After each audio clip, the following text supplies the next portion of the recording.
Okay. Okay. Um, not gonna try. I'm trying not to take up too much time with this one. My name is Modest Mikey. I also go by Mikey D. Luffy. At least on YouTube. Today I am doing a live stream of the reviews of back Backrooms. Also, I'm going to go ahead and do my own review. I may kind of butcher the names of the two actors in this film. I apologize in advance. Go ahead and share my screen so that I could show you the cast.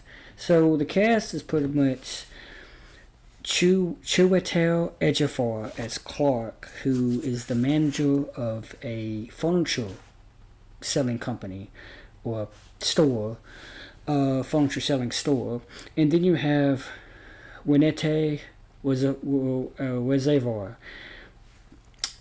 I'm not sure if I pronounced her last name right because, like I said, she's a Norwegian, and as you can see, according to this, I've been trying to find out how to pronounce their names. Anyway, so these two give a stunning performance. Also, you got Finn Bennett as Bobby, who is Clark's. That's the character played by Chiwetel Ejiofor. His cameraman that he hired to do his commercial for his business, his furniture selling business. And you got his assistant manager, Kate, played by Lokita Maxwell. I thought I did notice Evan Juga in it as Norwin 1A, but I don't quite remember what character he was. He plays Leon Kennedy in Resident Evil. Welcome to Raccoon City. You also got these actors. I'm not gonna bother mentioning their names because I might butcher them. But yeah, I forget who Phil was. Mark Duplass.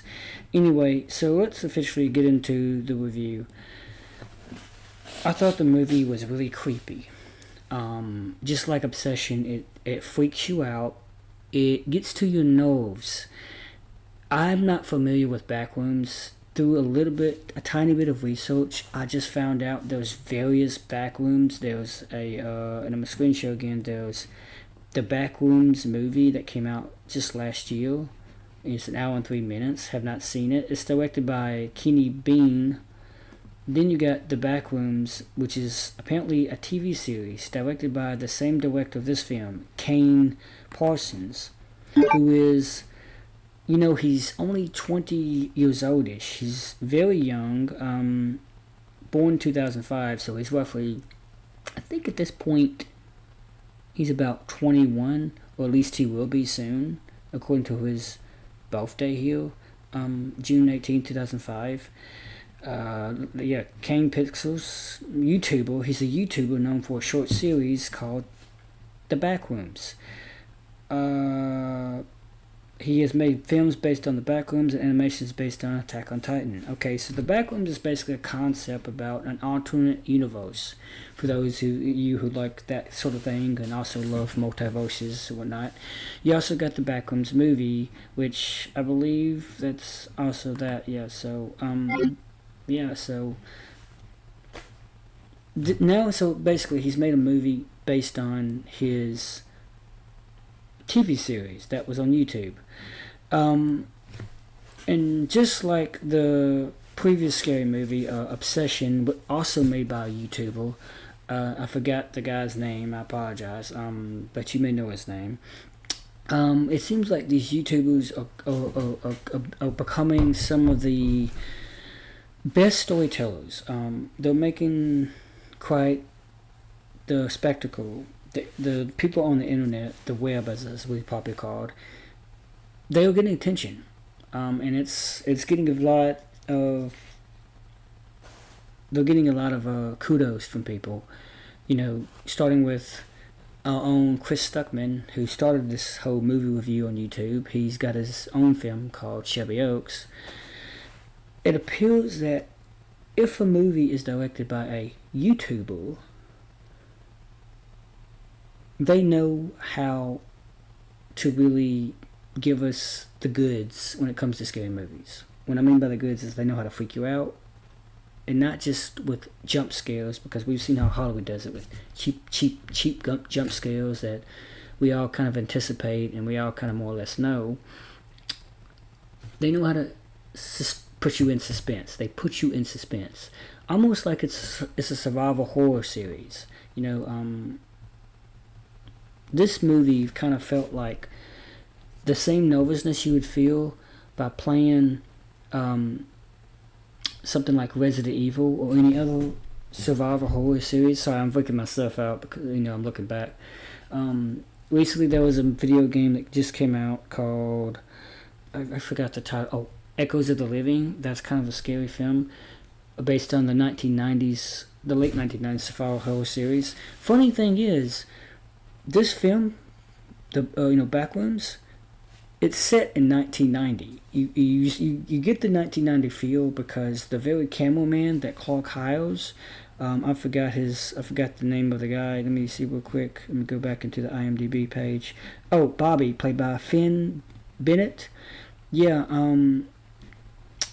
he makes it look like that nostalgic film wheel, that gritty film that you get from having a film camera, or even so much as a camcorder of that time period, the early 90s. Like, the film is set 1990, as in 1990, the year before I was born.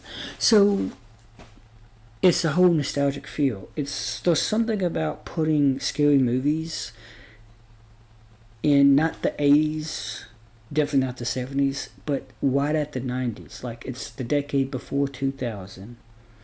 Y2K, for those of you who are familiar with that terminology. And there's something about the 1990s that films, horror, scary movies, they really work in the 90s. We had Long Legs that came out last year. It was set in, I think, 1993. And it worked because there's something about the old cars, the vehicles, and the way that things look outside when you watch kids playing, the way they used to play outside before the internet, before all this Wi-Fi and all these wireless devices, and before all this crazy technology. Because think about it, the internet was kind of coming out, right? The internet was coming into fruition. People had dial-up. I know I'm getting ahead of myself and getting off topic, but the point I'm making is the 90s is a very familiar time period, especially for those people who are like myself, Gen Y, born in the 90s. I was born in 91, a year after the setting of this film, Backrooms, sorry. But the 90s were so powerful, that Gen Z, which make up a vast majority of the audience, at least for my showtime, there's so many Gen Z, I call them kids, but people in their 20s that went to see this movie. And I'm like, what is it about the 90s that fascinates them? Why are they so wowed and fascinated by the 90s? They weren't even born in that decade. They were born around this guy, Kate Parsons. He was born in 2005. A good 15 years after the setting of this film. It's something about, there's some kind of association with Gen Z in the 90s that I need to figure out. And anyway, Kane Parsons, not Kate, but Kane Parsons. I'm thinking of Kat, the character, the assistant manager. Anyway, the movie is definitely scary. It's, it causes you to kind of be suspended, but also you're probably clawing at your face and freaking out, and you're begging the characters to run away. You got that moment when the character kind of lingers and is trying to figure things out, but that thing comes after them, and then they start running. You're like, run, bitch, run. Yeah, it's kind of like that. There's several moments of those, especially towards the beginning, when the character Clark is just discovering this womb, and he doesn't know what to make of it. And it's one of those things it's not necessarily demonic or spiritual. It's not that type of scary movie. It's more or less on terms of something that appears to be ordinary, but it's not quite ordinary. and it's got that whole, like I said, nostalgic 90s feel, because that's how it was in the 90s.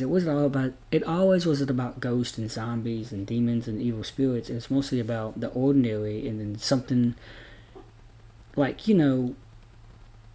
people of my generation had an imagination. We used to talk about alternate universes and what if situations, and I think that's where this whole idea of Backrooms comes from. Plus, Backrooms is obviously not Kane's original idea. He got the idea from somewhere else, and I haven't done enough research to know exactly what Backrooms is, but I get the gist of it. It's more or less an alternate dimension. Well, kind of everything goes, and everything is not quite wide. It's upside down. It's twisted. It's inverted or whatever. And yeah, so I thought it was really good. I think it's going to do really good in the box office, because just like Obsession, I think watching Obsession and then watching Backwoods right after, or vice versa, is going to be really good for people, because they're getting the horror film fix, and they're still getting jump scares, but they're jump scares that are done well by YouTube content creators. These people are not hired by Hollywood. They know how to tailor their film to the audience, to the right audience. They know what the audience wants when it comes to horror movies. They know where to put the jump scares. They know how to put us in suspense, and whatever feeling you feel, it's something about it. It's different from movies like Scream. It's kind of how movies like Scream started out. Halloween, Scream, Child's Play with Chucky. Those scary movies start out just like this. Just like these films are done, and we're seeing a renaissance, if you will, of scary movies.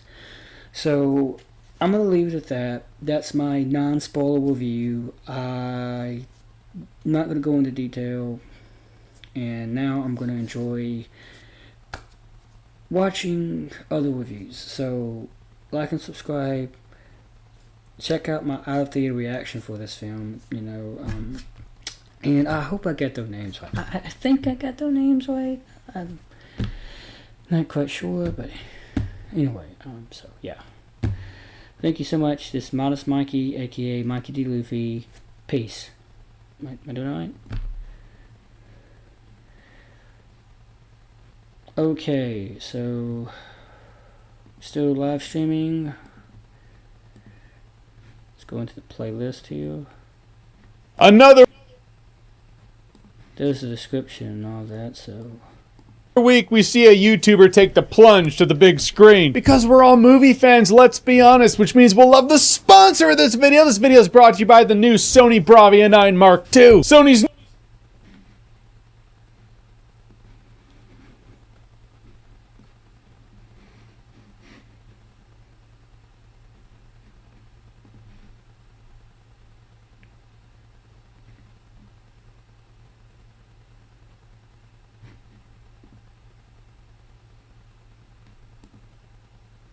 I'm so glad I changed it, because I would have to change it to this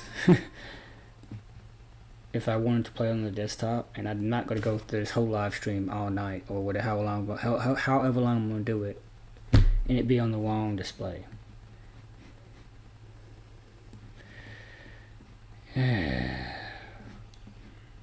Look, maybe I'll take too long. Okay.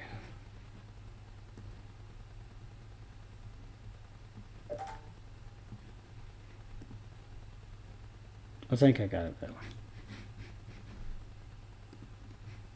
newest generation of backlit technology. True RGB uses 3 independently controlled red, green, and blue LEDs, delivering Sony's brightest picture, deeper contrast, and consistent color at any viewing angle. That's right, no longer is the dining table chair brought into the TV room the chair of shame, no. Any viewing angle. Visually, this is as close as you can get to the BVM HX3110, which I found interesting. It's a monitor used for professional color grading. Bravia 9 Mark II is as close as you can get to the stamp of approval at the source for the filmmaker's vision. And let's be honest, that's what we're all going for here, you know? That's what we're chasing. And that's just the visuals. Pair this with the Bravia Theater Trio and the optional rear 9 and sub 9, your home's now the theatrical experience. Simple as that. The theatrical experience developed in collaboration with Sony Pictures engineers, with Andrew DeCristofaro approving final tune. I mean, dude's worked sound design on actual movies for decades. Knows what he's doing. So click the link below, check out the brand new Sony Bravia 9 Mark II. Bring the power of the theatrical experience home. And now the world of internet folklore has hit the big screen, so let's talk about the Backrooms.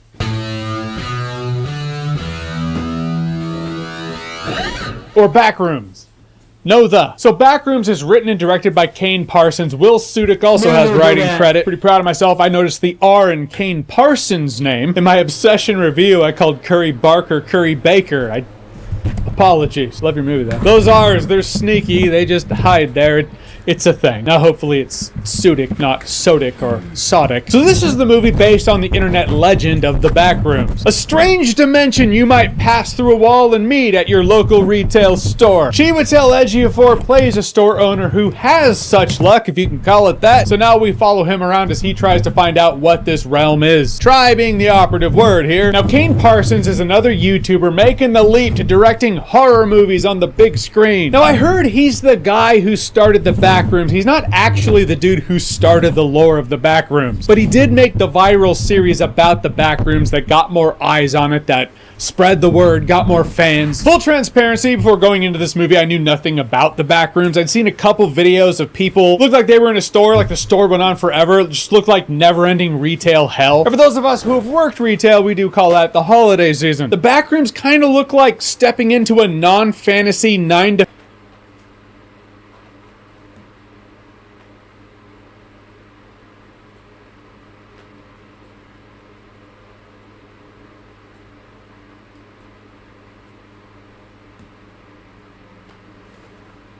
You know, it's the same for me. Hope you can hear me. I did not know anything about the Backrooms at all. I did not know anything about the Backrooms.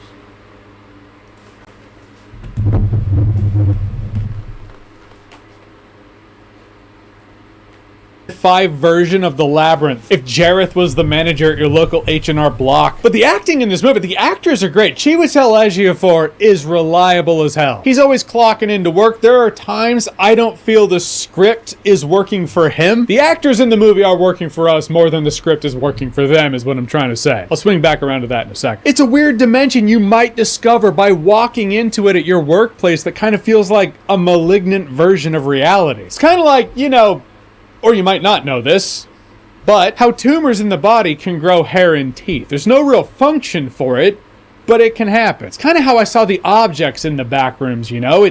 They're not objects serving a function. This place just grows these things. It doesn't know why. They don't function the way they're supposed to, but it happens. And to the movie's credit, it does that tone really well. It's really the whole thing it's going for here. It's that dream. You know the dream. We've all had the dream. You're in an unknown space. It seems to go on forever. It's a nightmare, so architecturally, nothing makes sense. You don't know that something's after you, but something's probably after you.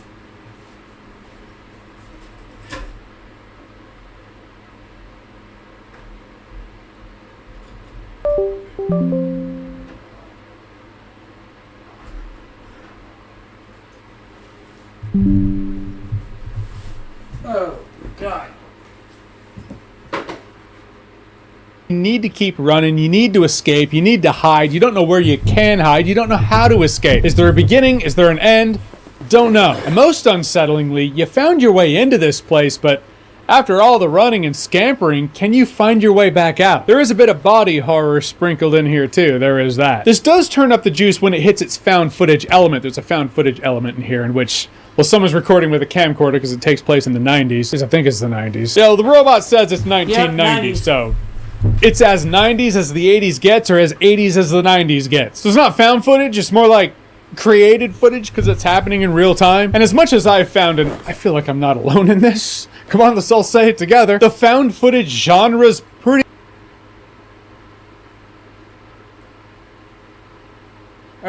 Okay, just making sure I can be seen right. Let me see. Okay. Sorry about that.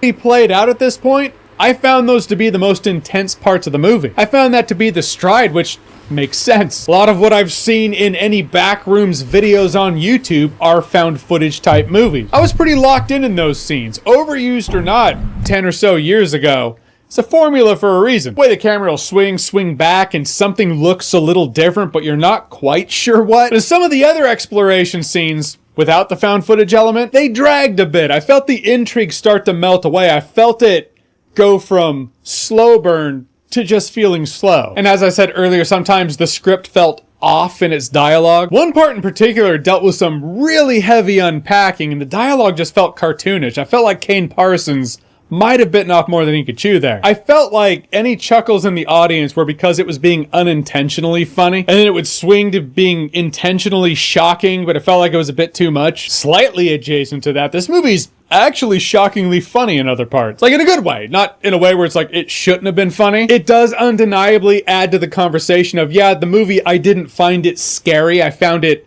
more interesting. Also funny in parts, which helps make it not feel scary, you know what I'm saying? Especially in the first half. I don't know where Kane Parsons' trajectory is going to go after this movie, but I do see he might have a natural affinity for comedy, maybe a dark comedy. There were moments he was clearly going for a laugh, and it hit. The audience was laughing. I was laughing. I still think about a couple of these moments, and I still get a chuckle. But hey, if he was going for a laugh and got a laugh from the audience, a win's a win. This movie is too long. It's about an hour 45. It could have been no longer than an hour 30 max. Maybe I feel that way because it feels like the last act of this movie is kind of tacked on as an afterthought. An afterthought that largely deals with a different character than the one we've been following this whole time. It just felt off. Ironically, I know, she is the one on the poster. There is that. She has a couple brief flashback sequences, though.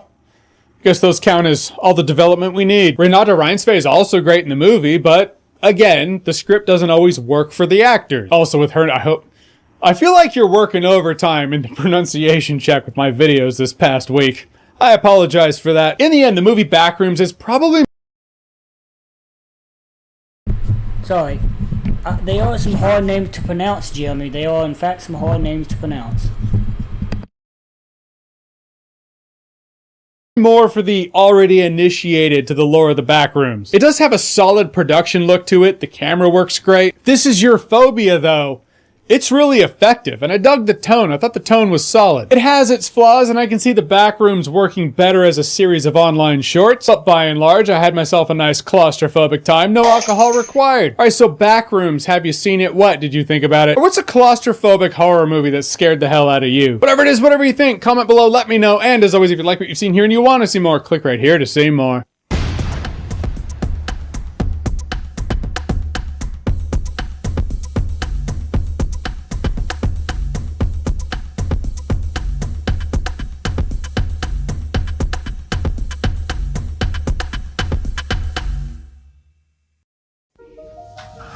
Oh my! I figured he would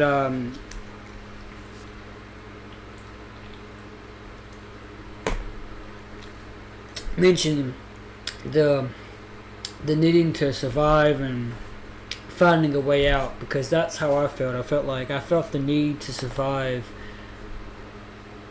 You know, the character, was looking for a way out. Then ultimately he gets left inside the Backrooms alternate universe, because he goes back in with his crew, his assistant manager, and whole boyfriend, aka the guy with the camera, with that 90s camera, the one that has the 90s film grain. Yeah, they end up dead, and he ends up going crazy. I know I kind of spoiled it.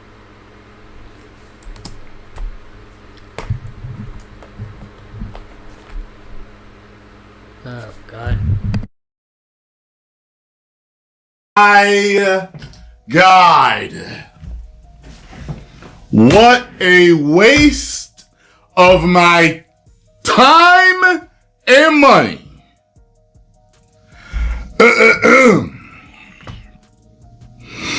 The Backrooms was a big old stupid piece of trash. Oh. Now, I thought he would enjoy it. I mean, now he's not enjoying it. Like, why are you not enjoying it? I thought you would enjoy this film, Tyrone.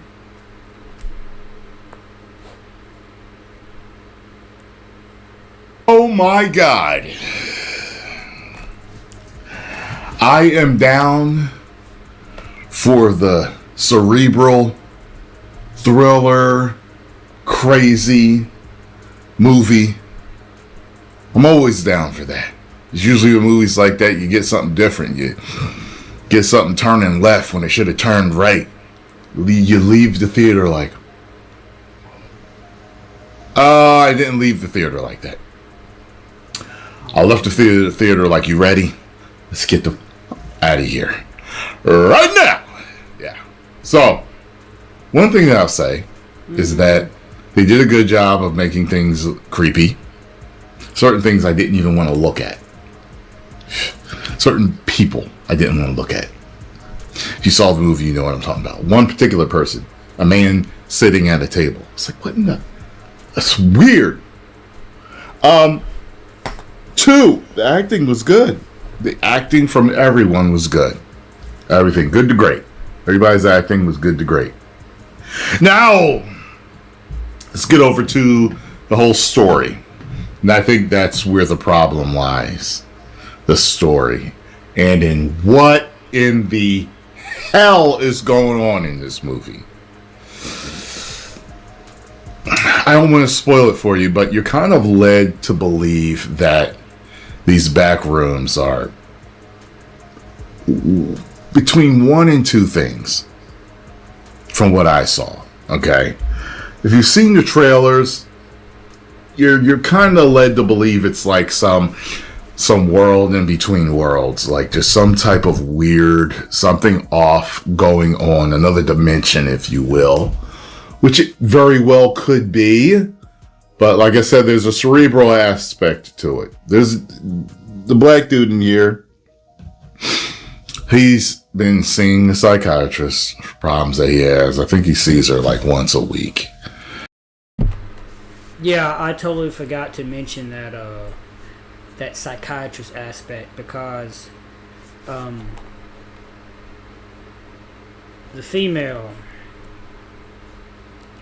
woman,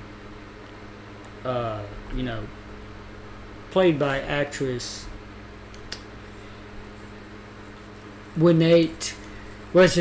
Mary. She's his psychiatrist. She's his, I keep thinking my camera's over here because it was over here. I just moved it. I moved it onto this TV. She's his psychiatrist, and he convinces her that there's this other room or group of rooms, this other building. And of course, she doesn't believe him. You know, it's funny. My camera is right here, but my mic is right here. She doesn't believe him. So he has to find a way to convince her. He has to show evidence, proof that these back rooms exist. That's why he goes back with his crew, Kate, his assistant manager, and her lover, Bobby, played by Lukita Maxwell and Finn Bennett, respectively. And that's when things really get out of control. And then later on, you see that Clark has adapted to this brand new way of life within the back rooms. And so, having said that, let's just let Tyrone spoil it a bit. And he's off. He's a little off. He's got problems. He discovers the room. It like I said, the trailer, basically shows you. And she doesn't believe him. So, of course, just like in other horror movies, the psychiatrist has to come and find out for themselves and see it for themselves. Man, look, there's a couple of parts where you're like, oh my God, what just happened? Who got them? Who got him? Who did that? Oh my God. But after you get through a couple of those creepy parts that are kind of in the middle, kind of near the beginning of it, they don't really tell you what it is. They allude to it. And then there's a person that has actually been able to see everything that is going on. And that's when you're like, okay, so what is it? Is it this or is it this? What the hell is going on here? And the way the movie ends, it's just like, I don't even want to say a cliffhanger. It's like they allude to what happens to certain people. And I guess it happens to this person. And that's it. And I'm just like,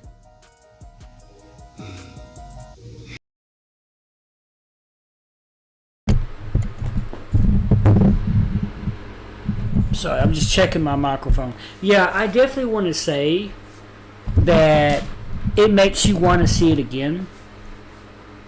To see what leads up to that. To see what leads up to that ending. Because I myself, right now, I do not like that ending. Because I was like, what? This happens to her? Yeah, I will kind of mildly spoil it because I want to ping your interest. It's worth a second watch. It's worth a second watch, at least. Maybe even a third, so. Okay. Let's get back into the review.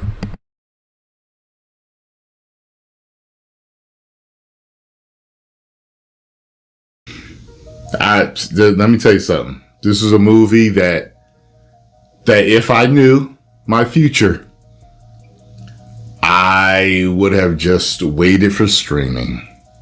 Because I would have had to check it out. Because they did a good job with the trailers of creeping everybody out and making you think, like, what the hell is going on here? Absolutely ridiculous. Okay?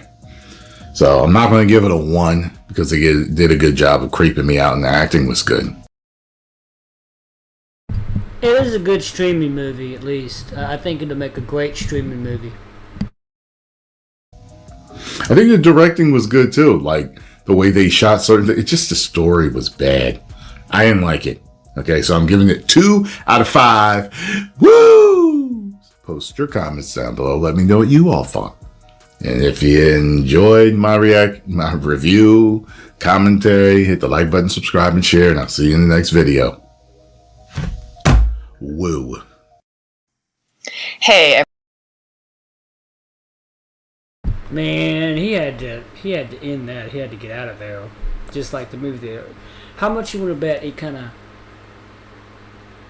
walked really fast to his vehicle? He's like, man, woo. He probably hurried to his vehicle or however he got home. He probably would.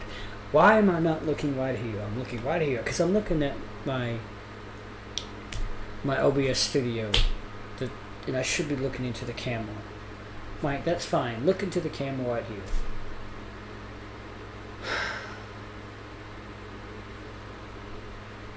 Am I even centered?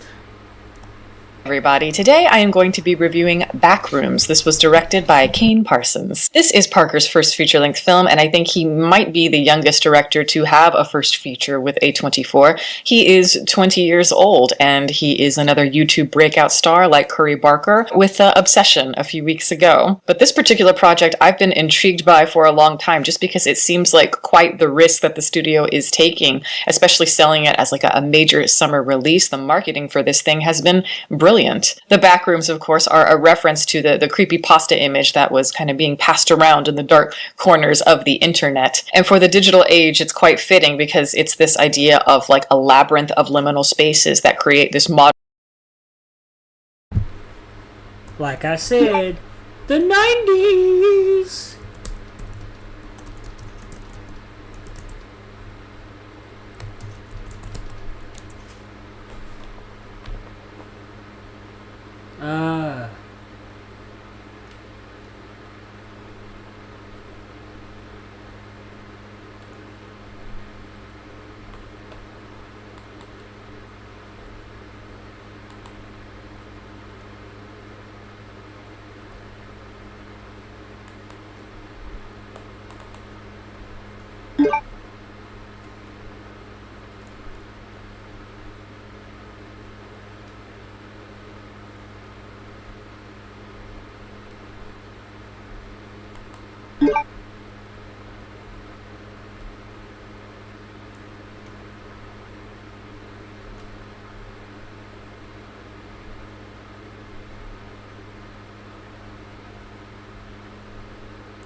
Slender Man.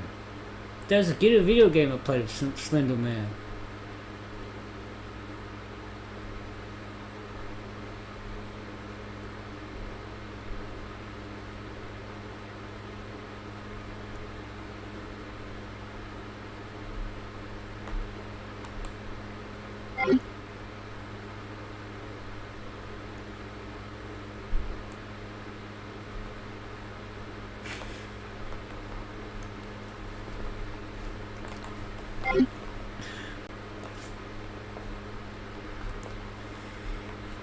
Modern existential dread, the kind of psychological monotony that makes you feel safe. It comes with routine, and it's like a numbness, an isolating effect. And when you have that mental break with reality, when you're no longer in control of what you perceive, you are at the mercy of the void.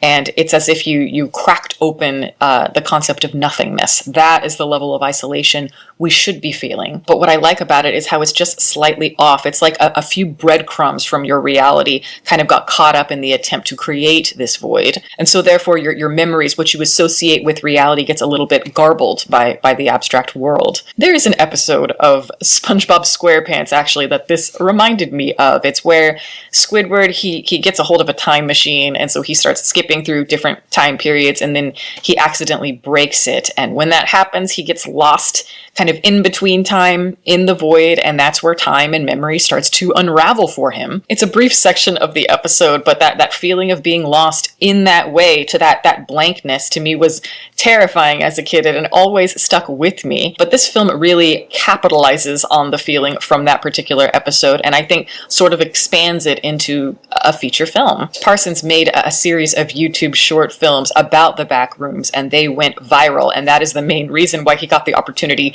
to direct this film. And like I said, it is a big deal, a huge gamble, especially with somebody who is this young and has such a future ahead of them. Now, the real question, of course, is, does this gamble pay off? And, I think it kind of depends on the person. I felt like watching this movie, I felt like I was caught in a threshold, literally. It's like we're leaning heavily into this schizophrenic flow state cinematically, but we're also trying to find a way to marry everything narratively so it feels cohesive as a movie experience. I think if you're somebody who leans into the art house side of movies, maybe you prefer more experimental stuff, yes, A24 type material, then I think you're going to be intrigued by this. And I think if you prefer your horror movies to be more accessible, more straightforward, then I wouldn't see this. You will get bored. To me, this movie reminded me of an acid trip, but more when you're abusing the psychedelic experience in order to twist your reality or escape it. Maybe you take one hit, it's fun, it's a wild time, you'll never forget it, but it's basically like you're playing in a sandbox of the psychedelic realms, and then maybe you take another hit, and then another one, and another one the next time, and you go deeper and deeper into more of those raging psychological currents that a lot of people wouldn't dare tread. You're lost in this kaleidoscope of extreme stimulation and sensory memories, and it's about trying to pull yourself out of it by kind of facing the ego. But I love the way that this movie uses wide spaces in the cinematography, and architecturally, obviously, it's finding ways of navigating that.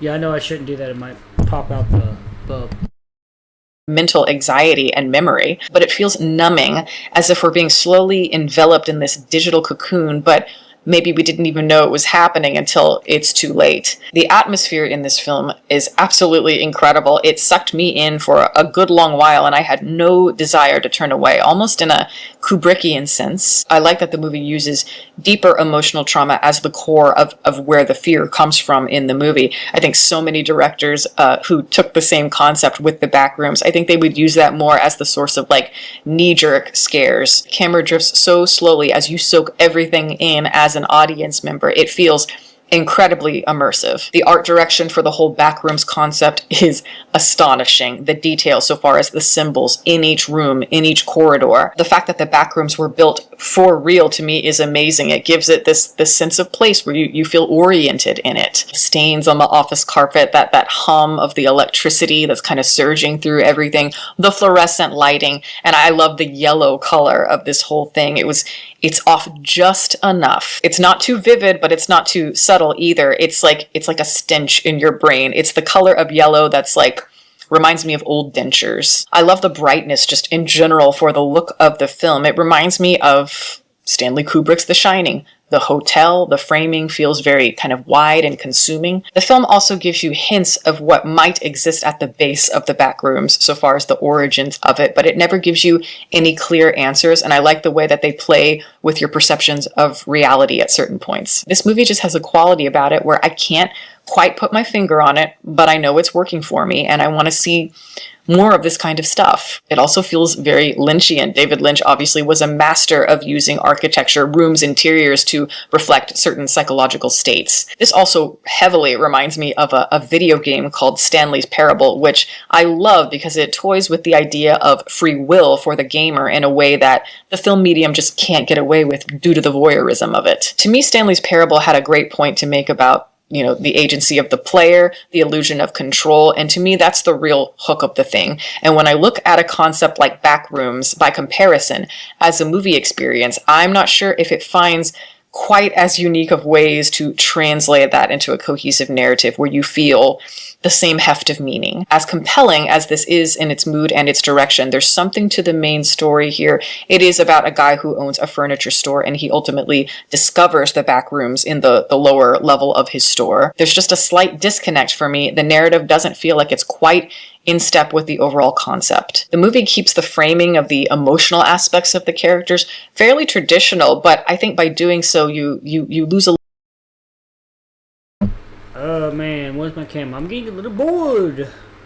I'm getting a little bit bored with her explanation, honestly. I'm getting a little bit bored with how she is going about.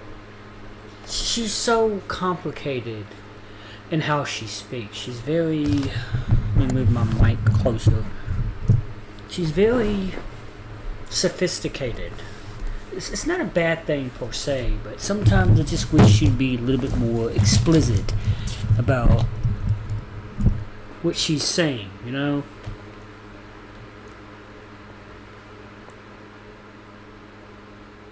Okay, yeah, maybe let's do this like this.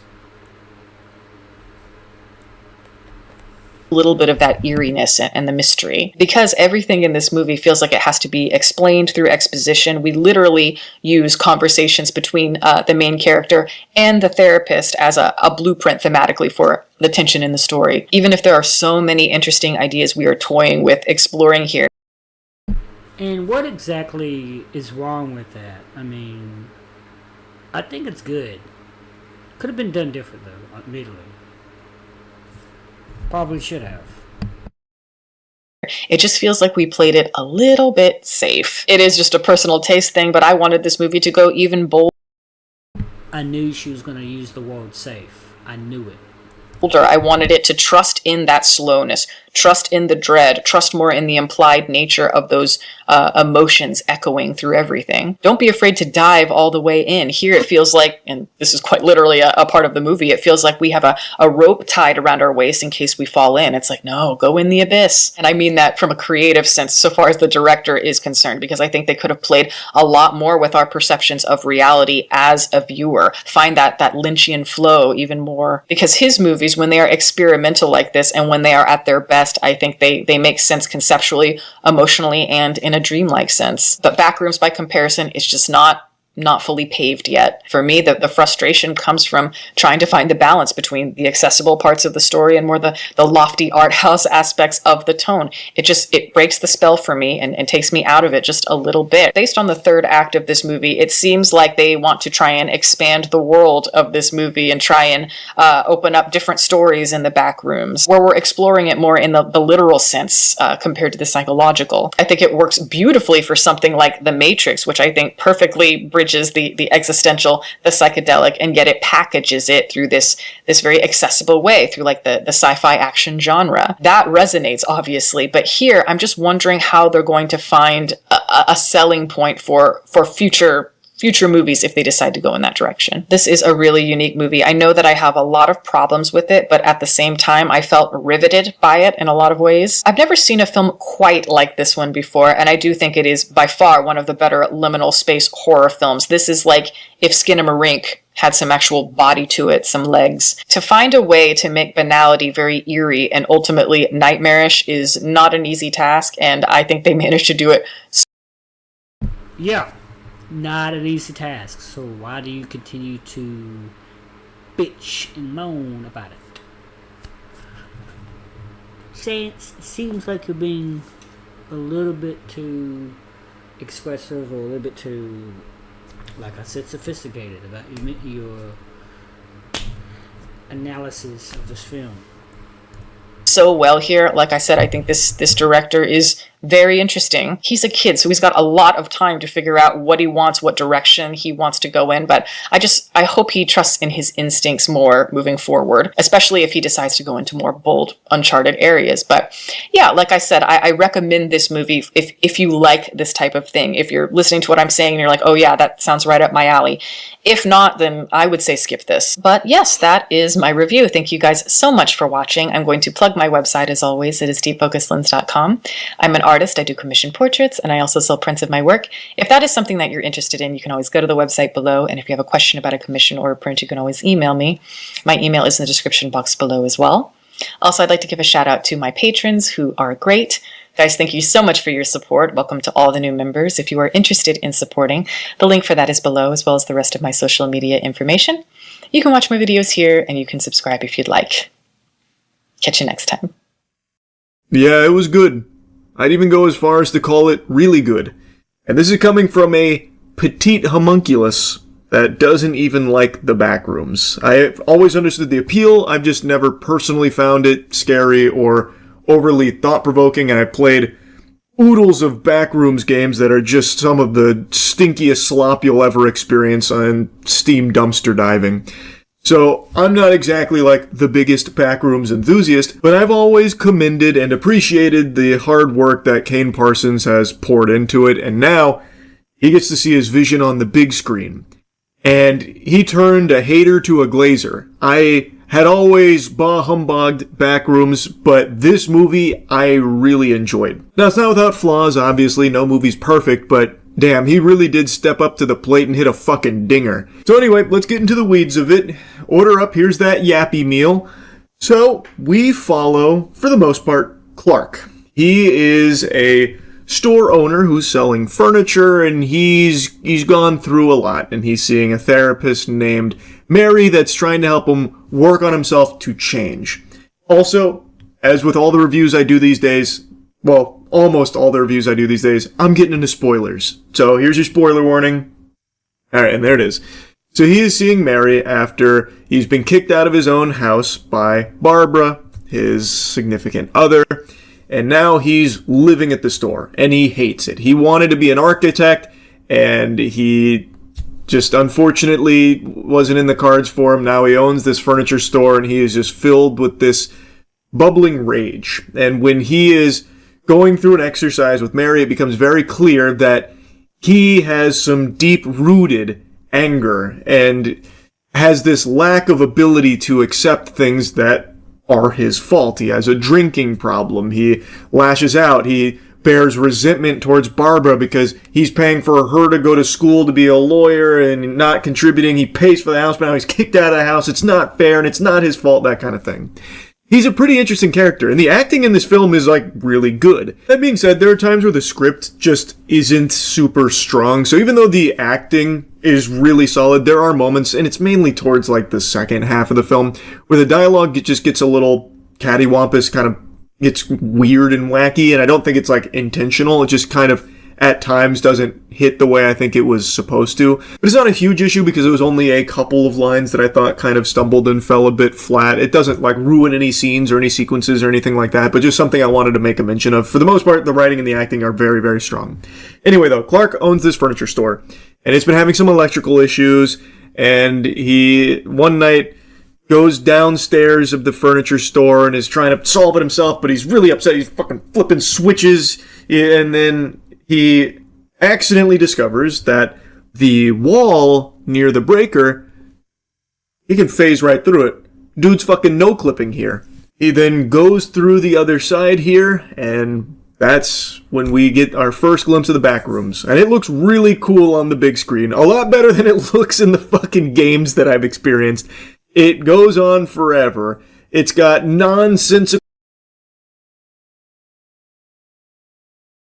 Sorry, I just wanted to go into... I just found out that Steam, never mind Stellar Blade, but Steam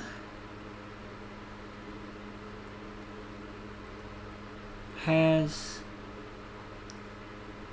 an upcoming game called Backrooms. You can see an ultra-realistic co-op Backrooms experience for 1 to 6 players. Backrooms 2026 offers a mix of classic and brand new, all original levels. Explore the levels, discover hidden routes, and coordinate with your team to escape. We enter theater mode.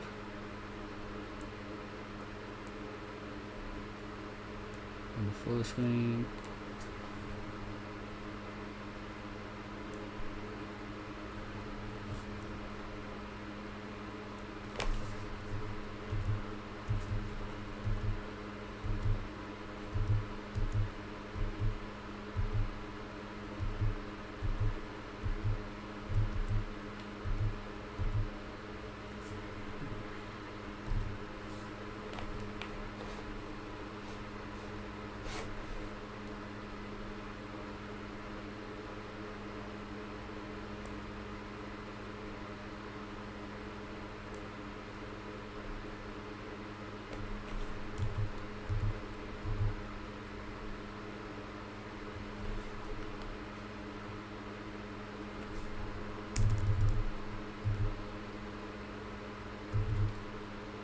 Well, you get the idea. So, yeah, check out that game. I'm waiting for it. I wonder if there's anything called Backrooms in... Oh.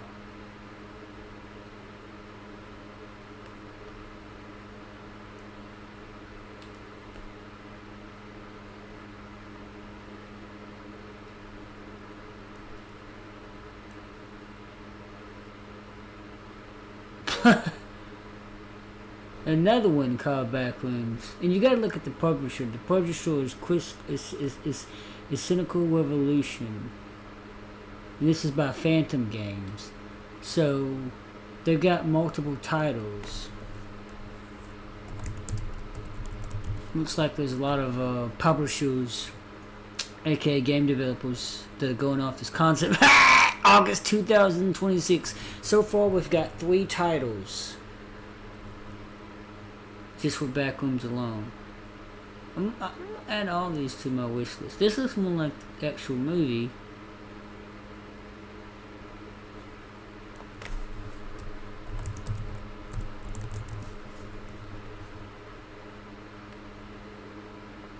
Escape Together.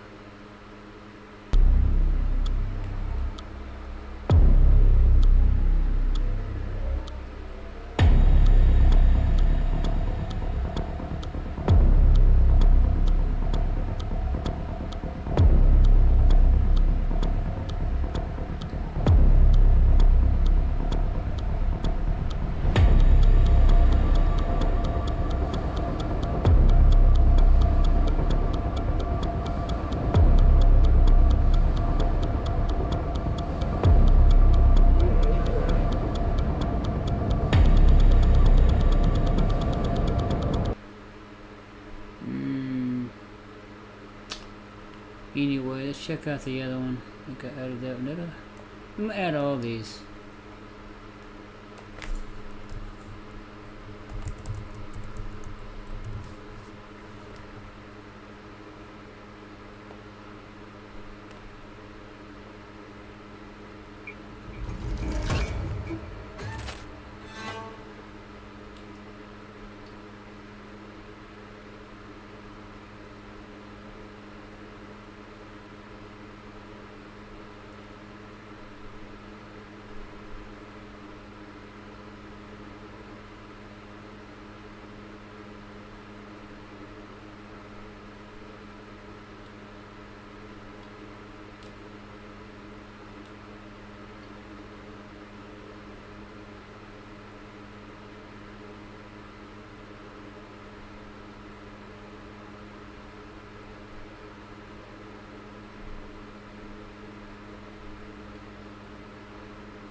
Pretty creepy shit.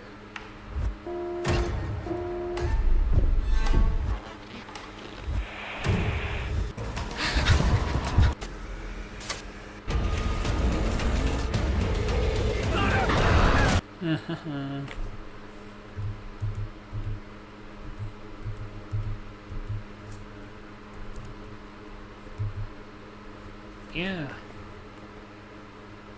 Seems pretty creepy, huh?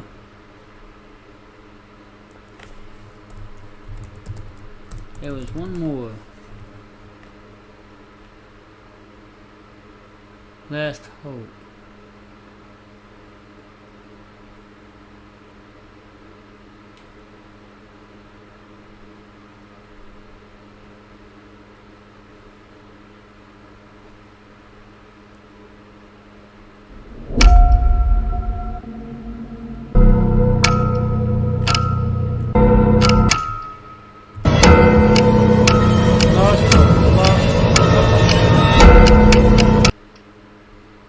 This came out just...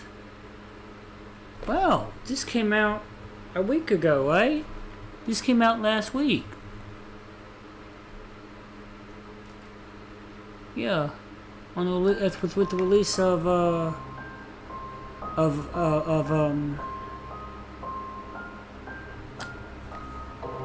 Star Wars, The Mandalorian and Grogu. Mixed reviews.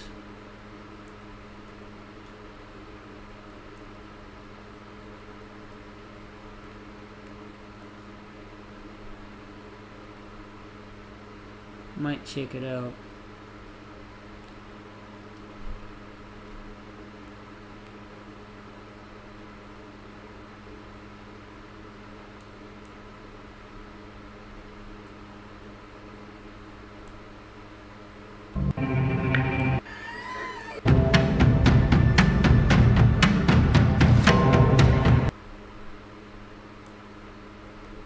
Anyway, let's get out of this.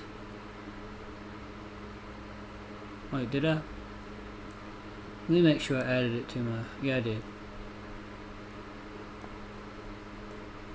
Physical architecture, it's nightmarish. It's just very unnerving being in the back rooms, and he's exploring, and he's trying to put it all together. What does it mean? What is this place? And then he starts to hear some footsteps. He gets scared. We don't see anything that's chasing him, but we know there's something there. We hear it. He starts to panic and freak out. He does eventually find his way back. And then he tries to tell his therapist, Mary, about it. She doesn't really believe him, but he's started mapping it out. He's drawn up the fucking blueprints of it. And he wants to prove its existence, that he's not crazy or anything or having some psychotic episode. So then he has one of his employees and her boyfriend come with him to the back rooms to film, and that's when we experience the exploration and the eeriness, the creepiness, the nonsensical nature of the back rooms through this old school camera, so it's all grainy. And this isn't the first time the movie did found footage. It opened with a found footage, camcorder style sequence. And I know a lot of people are really tired of it because it has been exhausted. They have milked found footage to death. There is not a drop of milk left in those titties. But Not really. I find it pretty good. I like it. I know we were doing it with Resident Evil 7, but I like the found footage, especially if it's in the 90s. If it's in the 90s, once again, I need to be looking at the camera. If it's in the 90s, I'm all for it. If it's 2000s, maybe. But if it's like nowadays, no. 80s, no. It has to be 90s or early 2000s. Early 2000s. I would still say it does very well in this film, especially when the Backrooms was built upon found footage. At least most of the content is around old school camcorder. Very much like the Blair Witch Project. Videos where some poor soul falls into the back rooms and ends up in a library that's shaped like a DNA helix, and maybe the fucking Babadook throws a pie in their face. Whatever. Found footage is integral to the DNA of the back rooms, so obviously it's got to be here, and I do think they do a good job of making it not like the most trope, cliche-ridden found footage you'll ever see. I think they did a good job of making it interesting. We are not just seeing like jump scares or whatever through the camcorder. We're seeing a lot of the back rooms and trying to like map it out ourselves. And we're hearing things, we're seeing things, we're watching the group here try and explore deeper to see what's down there. You get like a laundry room section. Then you get this monster that you can't quite make out the shape or the actual look of it. And I think that helps elevate it. You see the panic as the guy's trying to run back, pull me up, pull me up, pull me up, and then ultimately ends with the entire group being pulled down by the monster. We see blood splattered all over the place, everyone's screaming, and this is all through this 90s camera. So it's definitely got like that old school VHS camcorder style feel that I think is always something that can make it creepier. Especially when you are dealing with like a monster. I always think it's best not to just go whole hog and show the monster outright, because that takes a lot of the mystery out of it, and the scarier experience is when the audience isn't quite sure what they've seen, which is something I said about Obsession. I thought Obsession did a great job of that with its lighting, how it would like obscure Nikki's face. See, once again, we're mentioning Obsession, right? It's, yeah, we're mentioning Obsession, and let me get this a little bit of light here. Yeah, we're mentioning Obsession. So, because people are going to compare this with Obsession. They're going to see this right after seeing Obsession, or right before, or maybe before and after. And, yeah, put the and in there. I might do that myself on a Discount Tuesday or Wednesday. Check out AMC's Discount Tuesdays or Wednesdays. Also, check out any other movie theater that has that special on Tuesdays, as well as Matinee. Those are the cheapest bets. And make you on the edge of your seat, like trying to figure out like what expression is she even making? What's going on there? Like I think that's when horror is at its best, when you're not entirely sure what the threat is, but you know it's a threat. And the Backrooms, in a couple of instances, does that too. But the Backrooms also isn't shy about just showing the creepy things. So as Clark is exploring the back rooms and running away, he of course keeps the camera with him, so we're experiencing it too. We see like a Christmas tree, we see a lot of like furniture that's clipping into walls, we see a lot of rooms that just don't make any sense, but we also see some potential enemies down there, like a woman who just starts charging at Clark, and that freaks him out. Eventually, we then leave this adventure here with Clark, and now we're focusing a bit more on Mary. And we've been getting flashbacks to a very troubled childhood that was traumatic for her, with her mother going through very severe mental health problems, where she wasn't even letting her daughter outside. So she has been trapped inside as well, kind of like her own personal back rooms in a certain way, and that's something that I believe they were exploring, especially towards the end of the film. But anyway, the second half, well, not the second half, like the last like 30-ish minutes, we are spent with Mary, discovers the back rooms. Turns out Clark was right about everything. She meets Clark, and Clark has kind of lost his mind. He is unhinged. And we are now seeing that side of Clark that came out during the earlier therapy sessions, where that rage is coming out. He's angry at the world, and he takes no responsibility for where he is and how unhappy he is. So he ties her to a chair, and that's when he starts monologuing. And this is where I thought some of the dialogue got a little weak. Even though the acting was great, I think some of the dialogue just wasn't really hitting during this section. And this is also where the movie now just shows you all of the threats that we had only kind of caught glimpses of. In this scene, Clark has 3 humanoid people around him, but there's something very off about them. And they're very odd looking. He stabs one. He then starts like pulling the stuffing out of one of them's belly. He's like, the best part is you can eat them. And he plops stuffing on the plate. And it's goofy, but I believe that's self-aware. I think that was supposed to be humorous. A couple people in the auditorium were laughing at that. And I believe that's on purpose. So like, I actually thought that was really good. But by showing you like these creatures that we were fearful of going into it, it now takes the bite out of them when we see them again later. I think they've done a good job of making them look unnerving, that's for sure, but it's now no longer like scary because he's explaining exactly what they are.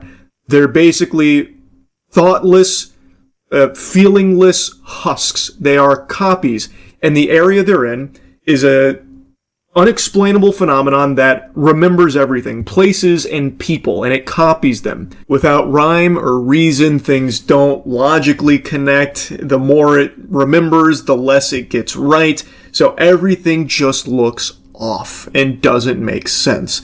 And it's a really, really cool explanation for all of it, and the way Clark delivers it, I think, is great.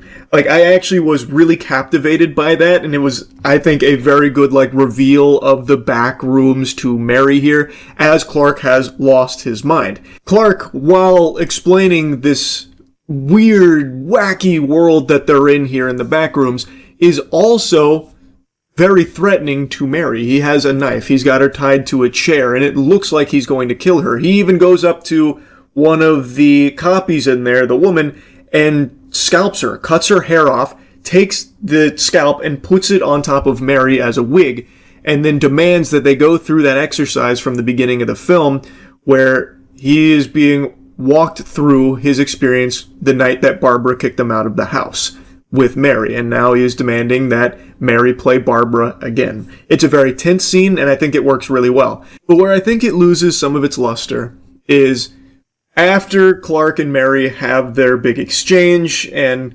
Clark is, starting to learn this is where he wants to be. Then we have the big giant bad guy from the beginning of the film, and that we've seen as a threat throughout, like, when Clark and his employee and her boyfriend were there. We see the big bad guy, and it's a version of Clark. It's a copy of Clark in his pirate getup that he used to advertise on TV for his furniture store. And I really think by showing you that just full front, it made it a little silly as opposed to scary, especially considering Clark then starts talking to it like it's an animal. Like, oh, don't worry, buddy. No, she said this is just how we are. It's how we're wired. And the scene, like, it is supposed to be, I believe, like a bit of an emotional beat, because Clark, for the first time in his life, finds a place that he feels he belongs and believes that, this is good. This was healthy. This is what, it's making him happy. And now this copy of Clark that's giant, it's enormous, and it's like malicious. He is now talking to it like an animal calmly, and then he gets picked up, he gets uppies, and then gets eaten. It was like that picture of, Saturn eating its young? What's that classic photo that's in every horror game ever? Where it's like biting into the guy. I'm pretty sure it's Saturn eating his young. But anyway, it's that, and then it ends up killing Clark. And then the rest of the movie is spent with Mary running away from giant pirate Clark. And the chase isn't bad. It goes through a lot of, like, other really creepy areas in the back rooms, and it is like a big threat here with this giant creature making a lot of very loud, spooky noises.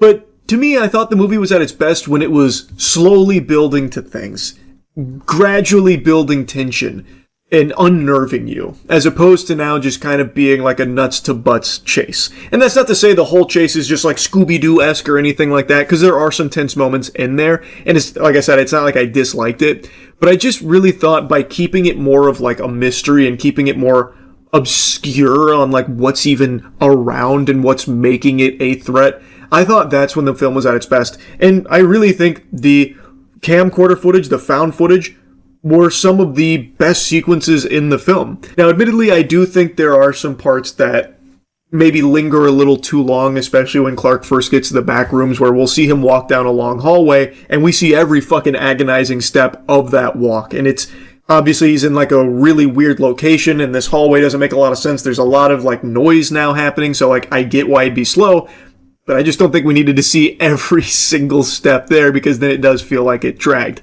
And there are a couple instances of that, but not many.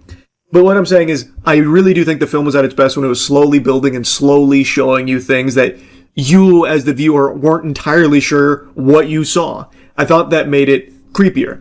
And it's not to say that I think by showing all of the, copies and, like, Pirate Clark, that it, like, took away from the film. I still think it worked really well in the context of it, especially when they're explaining what this place is. It's not even like necessarily an evil place. It is just this mysterious entity that is remembering and copying things, and it's just not copying them super well, so these things don't know how to act. They don't know how to think or what to do, so they just do things inexplicably. So, like, it still works. I just personally preferred when it was slower and, like, constantly keeping you on edge of what you're going to see next or what you thought you might have even seen in the last room. Anyway, I did like the Backrooms. I thought it was very enjoyable. I had a good time with it. And I'm really excited for more of Kane Parsons' projects coming up. Like, I'm really excited to see what else he'll sink his teeth into, because I imagine this is going to be very successful. The fucking theater was packed. So, like, I'm assuming it's going to do extremely well in the box office, so he'll probably get more under his belt. And I'm excited to see what they are, because I think he did crush it with this. Anyway, that's really about it. See ya.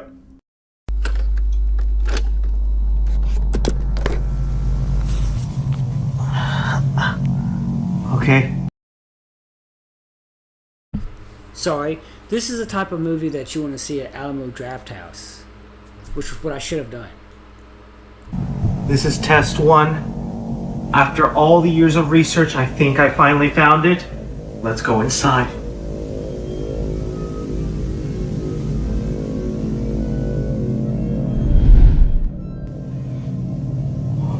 I'm here. It's real. The back. What's that sound?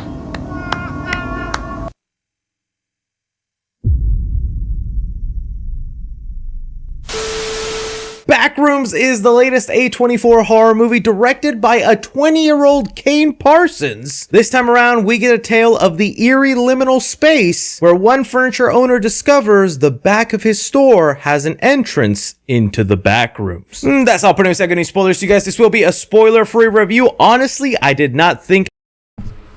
Who wants to bet there's going to be a sequel to this, or even a prequel? Watch.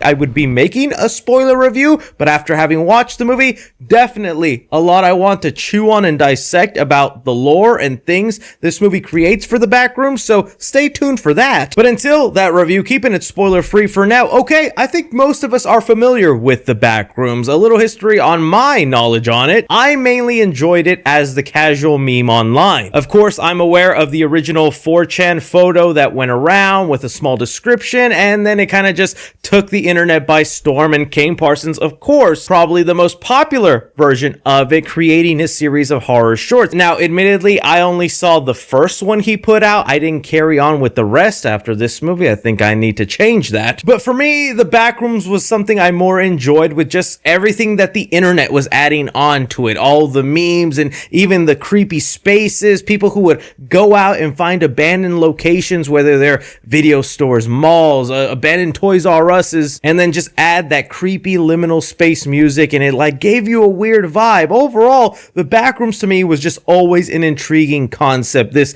unfamiliar but slightly familiar place that just gives you a creepy vibe. The idea of like accidentally clipping into the Backrooms and being trapped in there, that's horrifying in its own. But even with that stuff in the Backrooms aside, this is again another inspiring case of a content creator getting the chance to become a filmmaker. And this insane trend that we're seeing right now is just so awesome. Not only did Markiplier with Iron Lung set a new standard whenever he got his movie released, thanks to just his fan base demanding it be in theaters, so he got a really large wide release. You have right now Obsession that feels like almost daily is breaking some sort of new record. Word of mouth on it is crazy, and it makes sense because it's a great film. And now here with Kane Parsons, the youngest A24 director at 20 years old, where he was 17 when he first got offered to make this movie. It's cool. It's awesome. I mean, genuinely, I'm still bottling up a little bit of jealousy, but it is inspiring and awesome to see this is becoming a trend in Hollywood. I think the only thing I feared going into this movie is, one, the mystique of the Backrooms would be ruined because the movie would maybe go into exploring that too much, taking away some of the mystery and fun that the internet has had adding on to the Backrooms lore. But two, I mean, this simple fact that Kane Parsons is a very young director. Will we maybe get to see some of those shortcomings that a young first-time director would experience with something so cool like the Backrooms? Those were my fears. Having sat down, watched the movie, experienced it, I need this to be a franchise. I want to see 10 movies, I want to see 3 spin-offs, and I need more.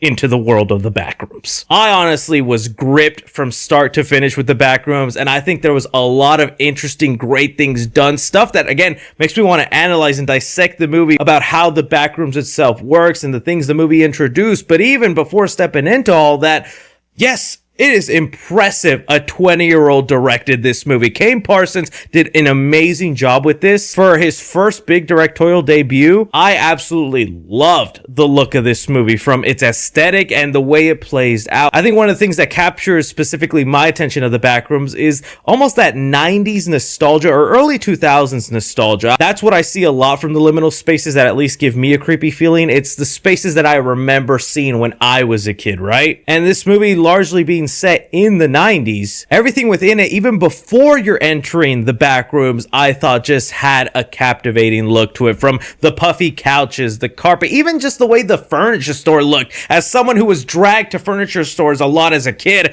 I was like, I probably have walked a store that looked just like this. The outside world is just shot in such a lively, colorful way that it just completely contrasts once you enter the Backrooms and you're in those mustard walls with those hissing lights and that just empty feeling.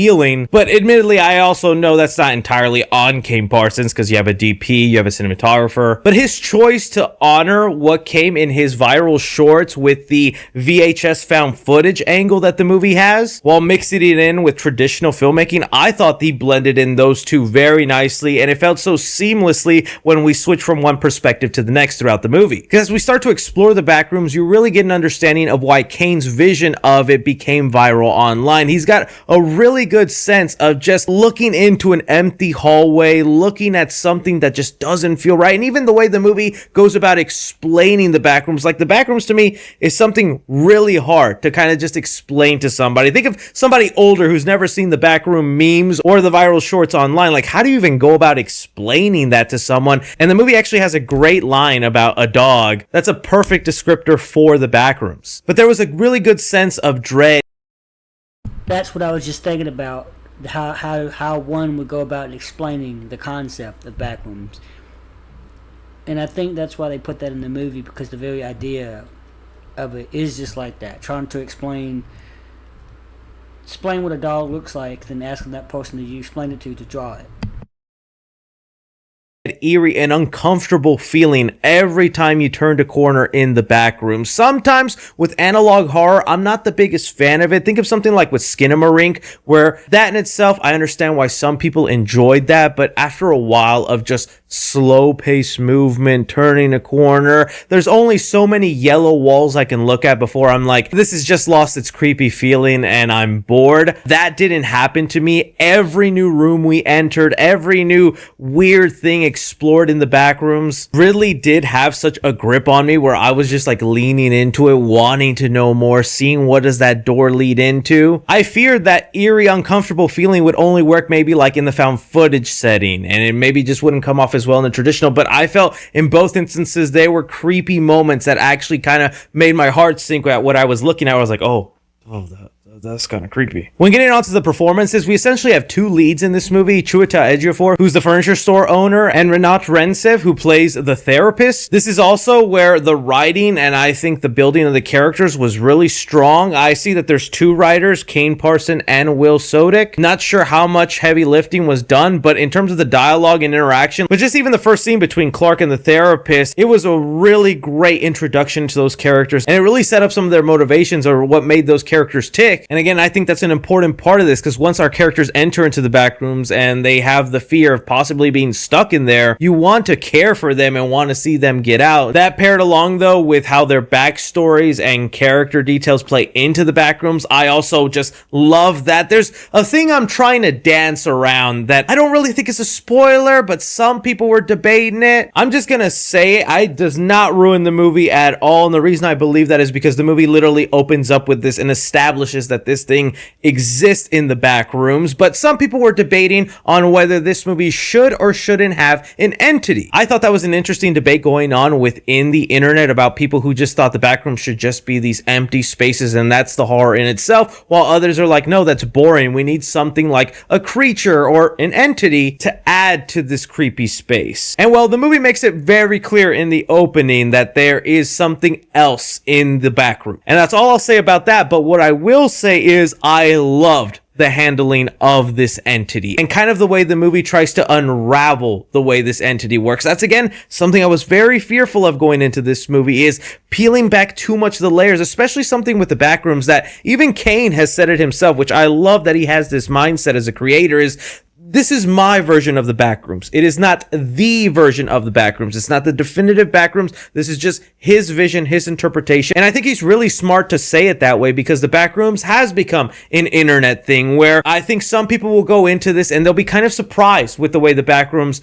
is explored or kind of the details given. Because even my friend I took with to see this movie, he's like, oh, I didn't think of the Backrooms that way. Or that's not how I thought of the Backrooms being. Not is to say that he disliked the movie. He liked it just as much as I did. But what I'm getting at is because there are so many different interpretations and so many other creatives and even just people online have added in, putting a definitive stamp on like, this is kind of what this is and this is the thing that's in it. It could really box in such a creative idea, but I think Kane's vision and direction for the Backrooms, so fascinating. I love the little hints, and a lot of people are not going to get kind of what the movie is trying to throw at you in terms of what the Backrooms is and even the explanation with the entity. And I think probably a good way. You don't want to make it too plain. You want to make it to where fans are going to be able to debate, analyze, and talk about the movie, to where people are going to have their different theories. And so that's kind of really why I want to do a spoiler video eventually. But as far as the way they handled that entity, I actually really dug it. To me, Backrooms is a big win, not just for Kane Parsons, but just for the internet in terms of viral things that have got turned into a movie. This isn't a Slender Man situation. What this movie does not only sets up a really cool world, this could be a franchise. I know maybe that's not the best way to look at something. It's like, oh, we could have 10 movies, a theme park, and tons of merchandise, but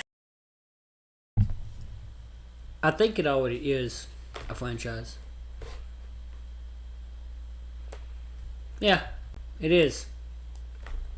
it is literally that limitless what you could probably do with the Backrooms and the different movies or stories you could tell within this space, from characters that find entrances in there, from the people that are maybe looking into the Backrooms. I would for sure watch another one and see what other stories could go down in here. I was very happy with that. Now, I do have two kind of gripes, but these gripes do not take away from the big enjoyment I had and how I ended up really liking this movie. To me, it's more stuff that happens in the third act of this movie. I think it's actually so solid for so long, where again, I was just impressed. This was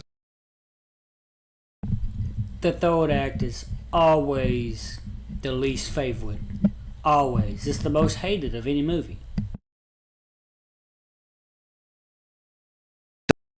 Done by a 20-year-old, that the way the story was flowing, the characters, the creepy environments. But where I started to kind of teeter-totter on, I don't know if I love this, is something they do at a scene at a dinner table. I'll just say that. In the third act, where some character motivations just felt random to me, or I was like, I don't think this makes sense anymore, or it felt too sudden. It's like, I think I could maybe be talked into onto why that happened, but right now I didn't exactly love that choice and direction. And lastly, I feel like the movie ever so slightly overstays its welcome, where I feel like the last, 10 minutes of this movie were not unnecessary. Okay, I will say Mark Duplass, absolutely loved him. He's another big inspiration for me. He's always preaching indie filmmaking, and I obviously loved him in Creep. Mark Duplass, he's an intriguing character I would love to see more of, but I feel he's someone that could have actually been pulled out of the movie, and it probably would have been better for it. And in fact, the scenes he has don't feel like scenes in this movie. Instead, to me, those scenes feel like the beginning of the second movie, and that's where those scenes should have gone. Like, the movie just went on a little long.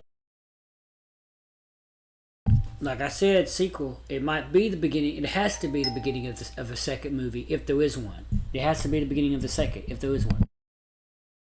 Longer, and If it kind of ended earlier, it could have been a much stronger close. But I understand. I think the movie really wanted to kind of start exploring those other ideas, those other things you could do in the Backrooms. But again, I'm like, you had already a good story with the furniture store owner, the therapist, the metaphor for how the Backrooms works in their life. That's sequel stuff. That's stuff that you can touch upon at another movie. That was about it. I think fans of the Backrooms themselves will be very happy. I can't speak too much on fans of Kane Parsons' interpretations and how much they're faithful to his viral shorts. But as far as one interpretation of the Backrooms goes, this is really good and has a lot of potential. So when it comes to Backrooms, I'm going to give action 3 stars. For a good amount of it, it is slow going. It is creeping up on hallways, turning into rooms, but that builds dread, that builds suspense, and I definitely had my heart pounding in a couple of scenes, but those heart pounding scenes do get a good payoff towards the end. Comedy in the movie, I'm gonna give it 1 star, but that's just because there's not a lot of humor in here, but it's not trying to be. I like the tone, the serious vibe, and the very small amount of jokes I thought was sprinkled in nicely. There's just not a lot of humor in here, but that's okay. Drama in the movie, I'm gonna give it 3.5 stars. I like the story that they told. The way they were able to interweave Chiwetel Ejiofor's struggles with the therapist's backstory, the Backrooms being a metaphor for that, and for sure, just the tidbits of lore that make me so interested to read a bunch of theories and people's thoughts on it, because I for sure have theories of my own. Suspense in the movie, I'm gonna give it 4 stars. I found it pretty suspenseful. I mean, just every time we were turning a corner, entering a new room, I was like, what is there? And then finally the payoff to finding out more about the thing that is there, I really liked. Horror in the movie, I'm gonna give it 3.5 stars. I think those found footage sequences are some of the better horror found footage sequences. It's not too much shaky cam, and in fact, it gets to cheat a little bit, because when it does become too shaky cam and obscure, we just switch to traditional, where you really get to see what's going on, what the creepy thing is. Man, is that thing creepy. When looking at the 3 C's, honestly, casual cinephile critic, I think all around they're really going to enjoy this. If anything, I think I'm gonna go towards the critic, because again, I was impressed with Kane's directing ability, the world building, the dialogue, the characters. I think it's a really solid, awesome start for a first-time director. So for me, when looking at the Backrooms, I think this is a movie not only worth watching in theaters, but also adding to your personal collection. That's a keeper. Yes. Again, that's just my opinions on Backrooms, guys. I know a ton of the comments are going to be Backrooms or Obsession. I think some people are going to like Obsession more than Backrooms. Some people are going to like Backrooms more than Obsession. I just think right now, what an awesome time for filmmaking, and how horror is just thriving, and we're getting these awesome creative stories. We should be encouraging and hoping for more of that. Just the way people have been talking about Obsession nonstop online, I think the Backrooms is going to create a lot of talking and debating among fans. Hopefully it doesn't get too annoying or toxic, because hey, that happens with any movie, right? But I really enjoyed this. I'd like to know what you guys think, and if you got your theories, please let me know, because maybe I'll talk about it in my spoiler review. Don't forget to like, subscribe, follow me on Twitter at 3C Films, or on TikTok at 3C Films. But as always, I'm Chris. Take care.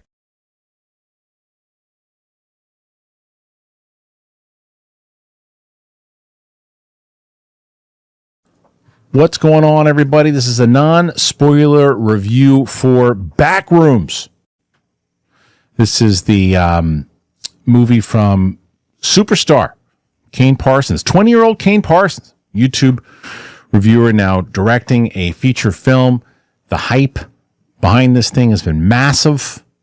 It's a psychological horror starring Chiwetel Ejiofor, Renata Reinsva, Mark Duplass, a handful of other really good actors in this movie, yeah, for sure. I knew nothing about this movie going into it. I didn't know a single thing. I didn't watch a trailer, nothing. So I didn't know what I was getting.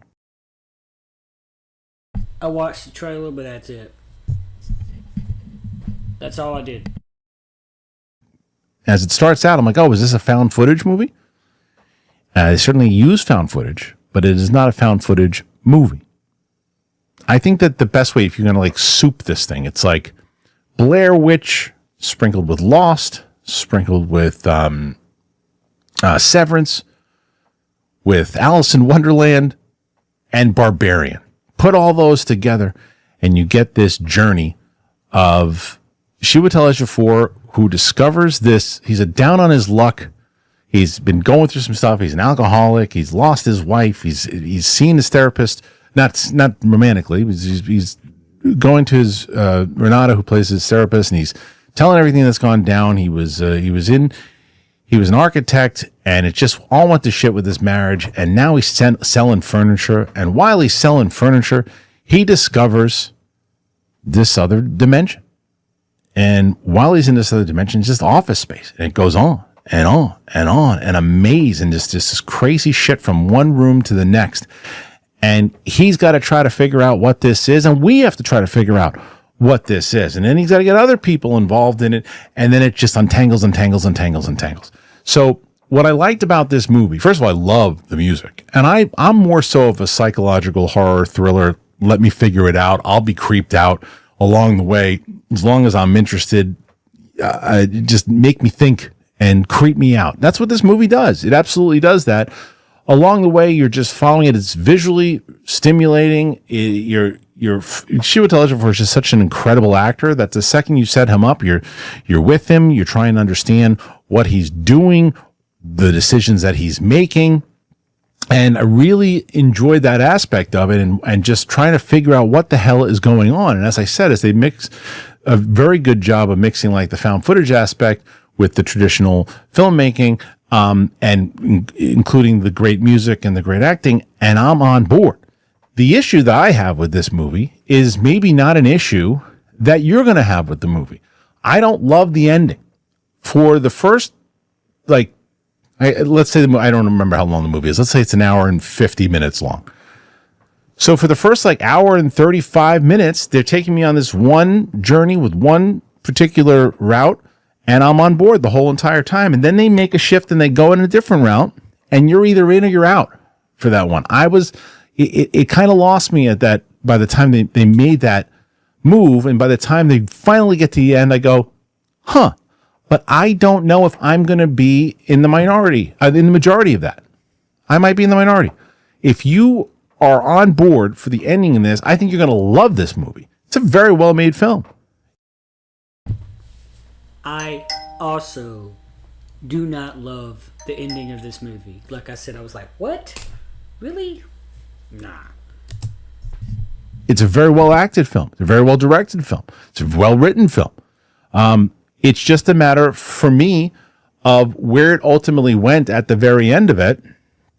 And it had my interest for so long that by the time I was like, oh, I think that it just made too much of it gets really, really weird too. I don't mind that. I think you kind of have to get weird with the premise of this, but be prepared. It gets really weird. That's not the part. It's just a matter of at the end, I kind of scratched my head a little bit, but the visuals, man, there's some really creepy, fun visuals in this one to where it's not just jump scare stuff, just disturbing images that aren't just in there to be disturbing. They're in there because it fits the narrative. It fits the narrative of what this all is. It fits the narrative of throwing it in at the right moments. There's some stuff in there that kind of remind me a little bit of kind of James Wan-ish. I wonder if Kim Parsons was inspired by James Wan at all, because there's some stuff in here, some of the visuals and some of the things that are happening that remind me of some James Wan type stuff. But I like the idea. And I like the idea of not knowing what's happening and following these things. And for me, it's always about, do I care enough about the characters? And I do. I just feel like by the time they want me to feel about one character, I've spent so much time dealing with other things that I'm like, oh, I don't know if we have enough time to do that right now. But it's a good movie. And I think people are going to really dig it. And like I said, I just don't know if you're going to love the ending. And if you do, I think you're going to love the movie. But overall, for me, I'm going to say there were some things that were jarring from time to time. There were a couple times that they did, even though the creep and the weirdness works, it was it would get to a point of oh, we're getting a little too weird. Then they bring it right back down. A little too weird, but some people are looking for weird. So it just depends on what you're looking for. Overall, I'm going to go ahead and I'm going to say, for me, I'm going to go at a 10 scale for this one. I'm going to go 7. I'm going to go stupid decimal here. I'm going to go 7.7 out of 10 for this one. If it would have nailed the landing for me, it probably would have gotten the 9s, maybe even close to 9.5, because I was like, what's happening? Like that's why I brought up like Lost and Severance. Like you have that moment of just like trying to figure out why is everyone in this scenario, in this circumstance? Why are they there? And it does a good job doing that all the way through to the end. And just like those shows, you're either going, oh, really? That's why. Okay, I don't know if I love that. Other people that love that. So this is going to be a good conversation for people. This movie's going to do very well. And it's a good theater experience. I don't regret seeing it in the theater at all. At all. And I think it's a good movie to see in the theater. And the music, who did the music? The music was genius. Some of the best music I've heard so far in film this year. So dug it, liked it a lot, glad I saw it. Very good directorial, I think, debut for a feature film from Kane. 20-year-old kid doing this. Yeah, I can call him a kid. Great job. Should be super proud of this movie. And with phenomenal performances. Not one weak performance this entire thing. So got a couple appearances from people from Shrinking, from Night of the Seven Kingdoms. Stacked. So are you going to see Backrooms? Do you care? Do you not want to see it? Do you want to see it? Are you a horror thriller person? What say you? Put your thoughts in there. Let me know. Thank you for being here. If you're brand new to the channel, please click subscribe. We're trying to get to 300,000 subscribers by the end of the year. I think we can do it. Just got to hit that button. Appreciate you. We'll see you on the flip side. Do that for me too, please. Christine Alonso, this suitably bland setting. We just got out of seeing Backrooms. Wow. We're at the Grove. I don't know when the embargo lifts. Next week? Yeah. What even is time? Exactly. Depends on what room you're in. This is like a cross between Skinamarink and Synecdoche, New York. It's got a lot of like Charlie Kaufman, but like deeply twisted. Yeah, but with Kaufman. no like wit or whimsy, just horror. Yeah. Monotonous, incessant horror. No, this is kind of like maybe the apotheosis of A24 horror.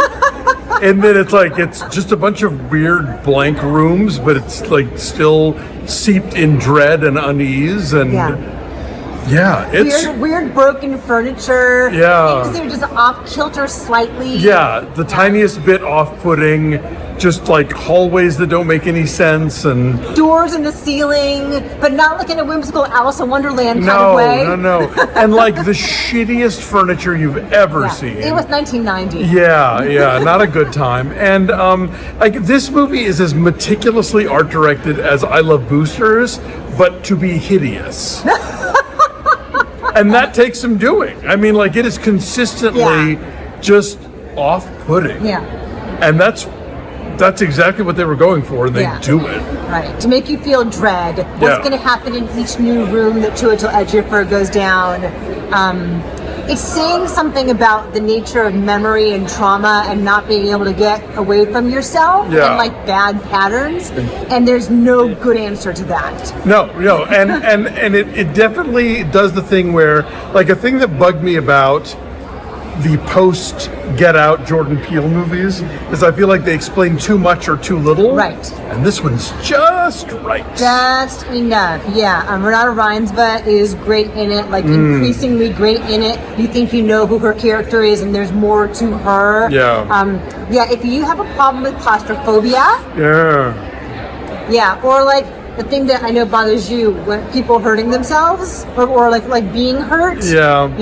And there's a few jump scares, but it's really more about just the dread. Yeah. And the claustrophobia for sure. And yeah, just like it is, and I mean this in a good way, it is nauseating.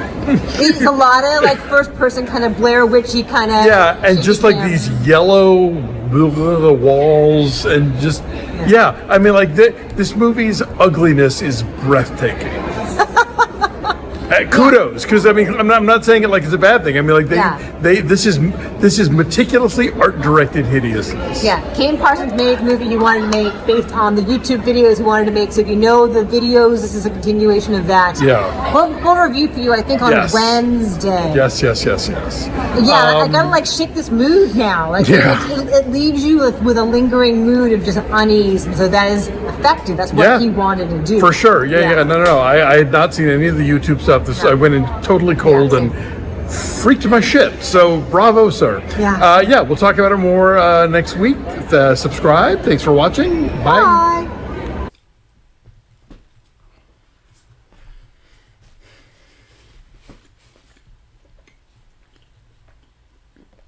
Now we'll get into the actual review.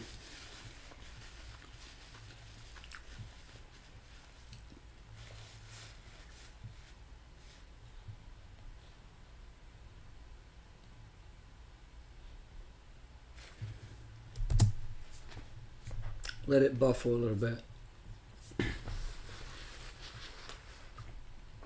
I'm gonna start saying buffering a lot more. It just means loading. Loading. I'm gonna start saying that because it's what I came out. It's when I just first discovered YouTube back in 2007. I was saying that late 2000s, I know, but this is my 90s and 2000s year. I'm gonna be listening to a lot of 90s music and a lot of 2000s music, probably more so in the 2000s.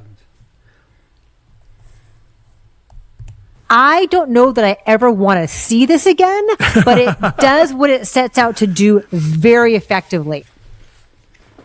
Well, the cavalcade of horror movies from YouTube folks continues, and this one's a doozy. It's Backrooms opening this week, starring Chiwetel Ejiofor and Renata Reinsve, who just starred in the Palme d'Or winning movie at Cannes. So big week for her. Yes, this is called Range. She's got range, Renata Reinsve. This is a non-spoiler review of Backrooms. Yes. So many of you guys are so pumped for this movie. We wanted to get a review out to you as soon as we possibly could when the embargo lifted. So we're doing this kind of early for you. So this is a non-spoiler review. Perhaps down the road we might need to do a live spoiler chat. Perhaps, keep you posted on that. But for now, we are going to try to maintain the sanctity of this experience for you. If you have seen the Kane Parsons videos on YouTube, you may know what you are in for somewhat. Alonzo, you and I had not seen these videos. Kind of familiar with them. And now that I know they exist, it's like all I see. So anyway, come hang out and subscribe because this is the kind of movie we very much love talking about around here. So come and hang out with us.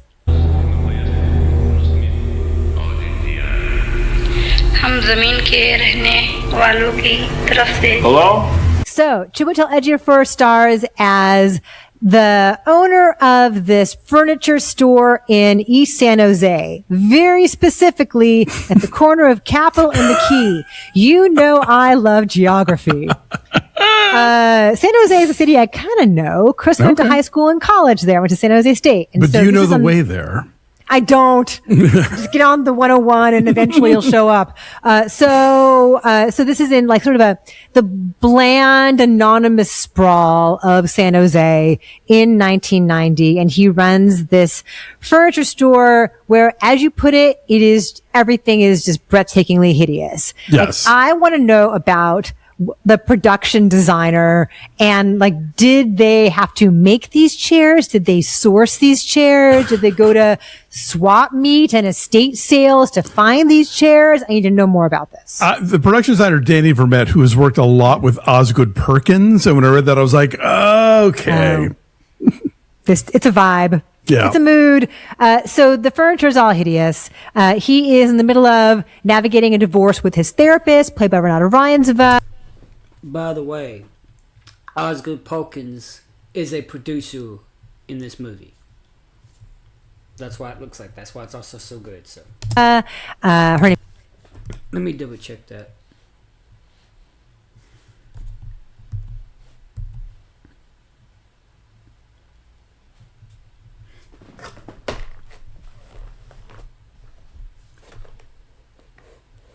One.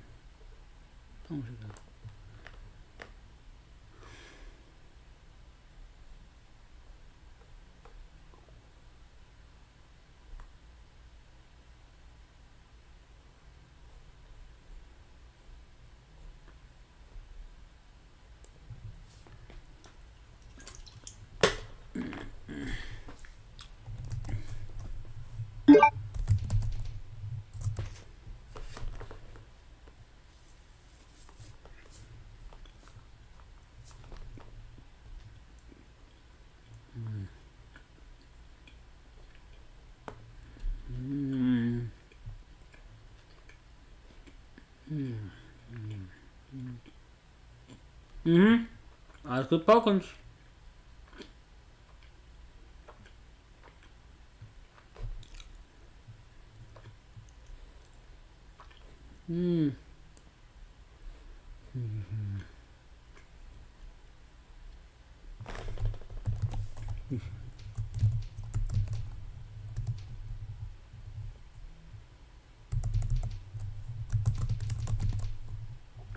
Produced by Chris Perkins. Okay.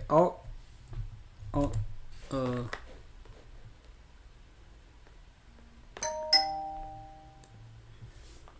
name is Mary.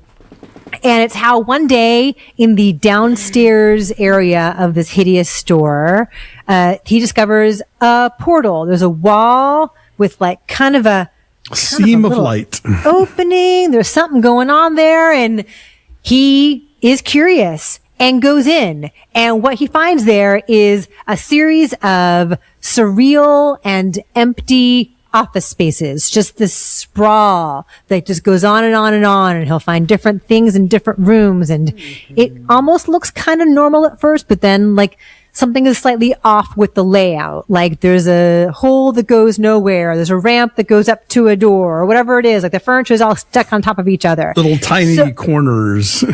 So inspired, so cool, and so unsettling, like each new room. So whereas you or I might discover this portal and say, screw that, I'm not going in there. We do the Homer Simpson into the bush. Yeah. Totally. He goes in and keeps going in further and further. And I don't want to say what all is actually happening here. I think probably you want to experience that for yourself. But this is just a sustained mood and a feeling of like subconscious kind of unease. It feels like what Kane Parsons here is like plucked from your brain, from your dreams, from your memories, the way things are just slightly off in your dreams, you know, like it resembles real life, but something is missing, something's out of place, something's exaggerated. It's not off, and you just feel totally unsettled. We were talking in our Mandalorian and Grogu live stream a second ago about how people are uncomfortable with silence. There's a lot of silence here. It's just like the buzz of the fluorescent lighting overhead. And it really lets you feel the suspense and the intrigue as it builds and builds. I don't know that I ever want to see this again, but it does what it sets out to do very effectively. And the fact that Kane Parsons is 20 years old is just astounding. Yeah. So incredible. So, I don't know if I like this or not. I really appreciate what it's doing stylistically and tonally, but I don't want to experience this again. But it stuck with me. Like the nightmare fuel of it all was so effective that it lingered for long, long afterwards. So in that regard, we talk about, do you hit your target? Did the filmmaker like hit what they were reaching for? Yeah. Absolutely. Yeah, because I think a movie like this, because it's so aggressively doing a thing, if all it had up its sleeve were the thing, that's enough for like a 10-minute, 15-minute short. Like, oh, look, they managed to create this vibe of blah, blah, blah, and that's it. But that he is able to stay in it and bring other characters in it in different ways really maintains the mood and the dread and just makes it sort of mount and become further and further just unsettling and uncomfortable. The word nightmare gets thrown around a lot by horror filmmakers, and they assume that everybody has nightmares about, like, I don't know, being chased by a big bloody monster or whatever. This movie really nails what a nightmare very often is, which is like, you're trying to get to a place and you're going in circles, and you're trying to find the logic of the thing that looks sort of familiar, but it's not quite the familiar thing that you remember it being. And it'll shift in just the moment that you're standing there. Just little things like that. Like there's for a first-time filmmaker, for a young first-time filmmaker, his ability to like pick the thing that he wants to do and ride it through to the end of the movie, I find really impressive. Not just that he sticks to his guns, but that he keeps it interesting. This never feels repetitive. This never feels like I had one idea and I'm just going to soak it for all I can. Like it is an ever growing sensation of unease, and it was very hard to watch. I don't know that I'm going to run out and watch it a second time, Right. but part of me does just kind of want to study it, and just sort of look at it,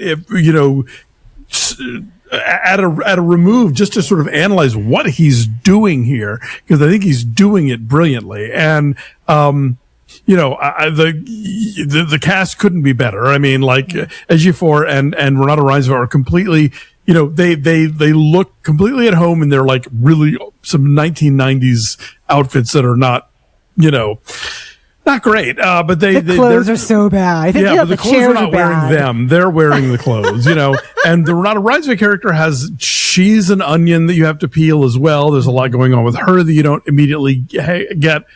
What is Mark Duplass doing here? Find out for yourself. We're really dancing around a lot of this because I went into this stone cold. I hadn't seen the web stuff. I didn't know the premise. And it sucked me right in and I found it discomfiting in the best way. And I admire a filmmaker who can mess with me on that level and make me feel what this movie made me feel, which was, Yeah, it feels like this sustained kind of like art performance piece, like an installation that you are walking through. There's a thing with a pool area that is totally unlike everything else, and there's stuff going on in there that feels like bizarre, cool art. And yet, like, you don't want to be there, and yet you want to see what's going to happen next. Yeah. Like so much of this world is like so sterile with these really, that's, if you've seen the posters, you've seen that kind of nauseating yellow wallpaper that's everywhere. But then every so often there'll be this corner where there's like a heap of things, or like just stuff that doesn't fit into the neatness of the rest of it. That's all the more off-putting because it stands out from everything else. But yeah, I also love it. We talked about this in the Out of the Theater thing. I think with horror movies, it's so tricky to find that balance of like telling me just enough about what's going on here and what we're doing here. Because if you under-explain it, it's frustrating. If you over-explain it, you've definitely shot the idea of kind of nightmare logic and, whatever. It suddenly becomes, oh, well, this and then this, and that's why this and that. And that's not scary, and it I think it sucks out a lot of the life of horror movies. And this one, he and his screenwriter, Will Sudik, I think really just like they tell you some things and you are allowed to kind of make up your own mind about what's really going on here and what does this mean and what does that mean and where's all this going. But you are also in that same nightmare way left to sit in this is what I know. And I don't know what that is, and so I really admired that aspect of it as well. Yeah, and he achieved so much of that just through the camera work, through long takes. And so sometimes we do feel like we are in like the first person of whoever is experiencing it or whoever is like shooting it on a video camera. Right. That can be a little dizzying, but it's also very immersive as far as like we are with them. We are not ahead of them. No. We are figuring this out as they are, or not figuring it out as they are not. We're as baffled as they are. Yeah, going down each new hallway, through each new doorway, each thing. If you are claustrophobic, this might be problematic for you. Yeah, FYI. But it is extremely effective and really bold.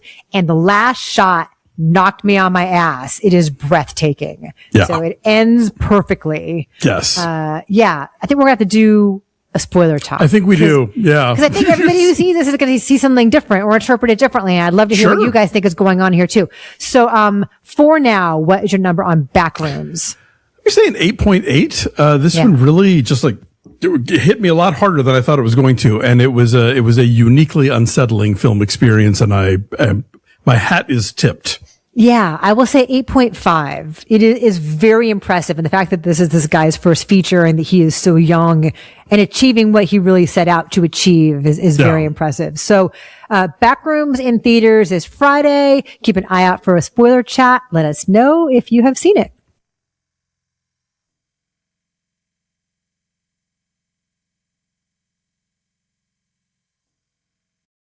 So, Backrooms, which is the very promising and deeply unsettling feature debut from Kane Parsons, a young YouTuber. At either 20 or 21, he is, quote, A24's youngest feature director. I mean, scary. He created the Backrooms web series, which was this kind of creepy. Do you know what this thing creepypasta is? No. No, it's like viral horror it's like a popular term for sort of viral horror memes, legends, that sort of thing. So in the web series, there's a research institute that is exploring these anomalous back rooms that were first discovered in the 1980s, into which people keep getting dragged.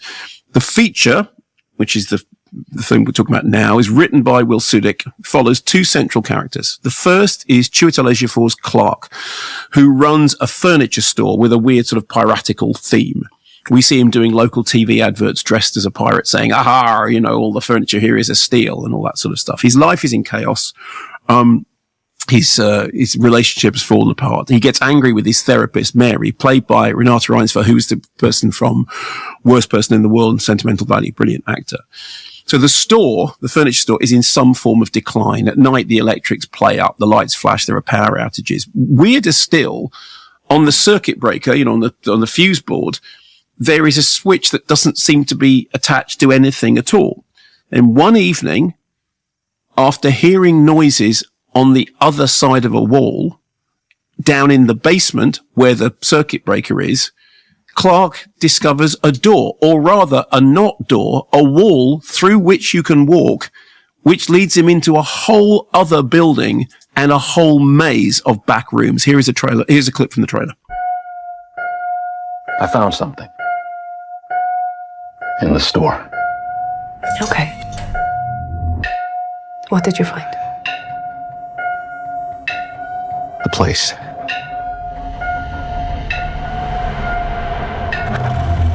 I found a place. Look, I know how this sounds, but you gotta understand, it's massive in there. I'm not saying I don't believe you. Okay, I'm gonna come back here with proof. All right, you feel me? Yeah. Follow my lead. Clark, what is this? That's what I'm trying to figure out. I've been here every night since I found the place, and I still barely scratched the surface. All right, just take it slow.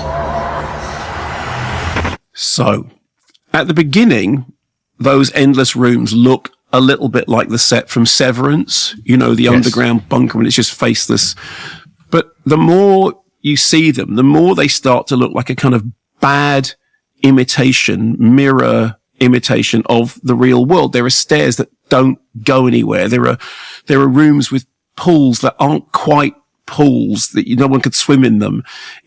And at one point they describe it as, it's like as if someone who had never seen a dog was trying to describe a dog. And more importantly, the rooms seem to go on forever. And then when Clark goes missing, Mary, the therapist, goes looking for him and finds herself in this ever expanding world, closer to her patient than she could ever imagine. So Kane Parsons had said in an interview that I had read before that the feature would be in direct continuity with the web series, meaning that if you knew the web series, there's loads of Easter eggs for the web series, but the feature wouldn't contradict the web series. Crucially, however, if you don't, and I didn't when I saw this, I've seen stuff now, but I didn't know about it beforehand. The film works. And many people have not seen the web series or even heard of the concept or have even touched the games. Nobody has, really. Only a select few have. And I'm in the majority of those who haven't. Complete is a standalone venture. And the reason that it does is because the narrative discovers the rooms from the point of view of Clark, of Chiwetel Ejiofor's character, who knows nothing about what he stumbled into and who is completely baffled, as indeed is Mary. So both the leads act all the way through like they have never seen any of this before, which is the experience that I had as a viewer. Although the screening that I saw, I was in a room with loads of people who obviously knew the series beforehand. Apparently on the series, they used 3D software. They used Blender and Adobe After Effects to create the world.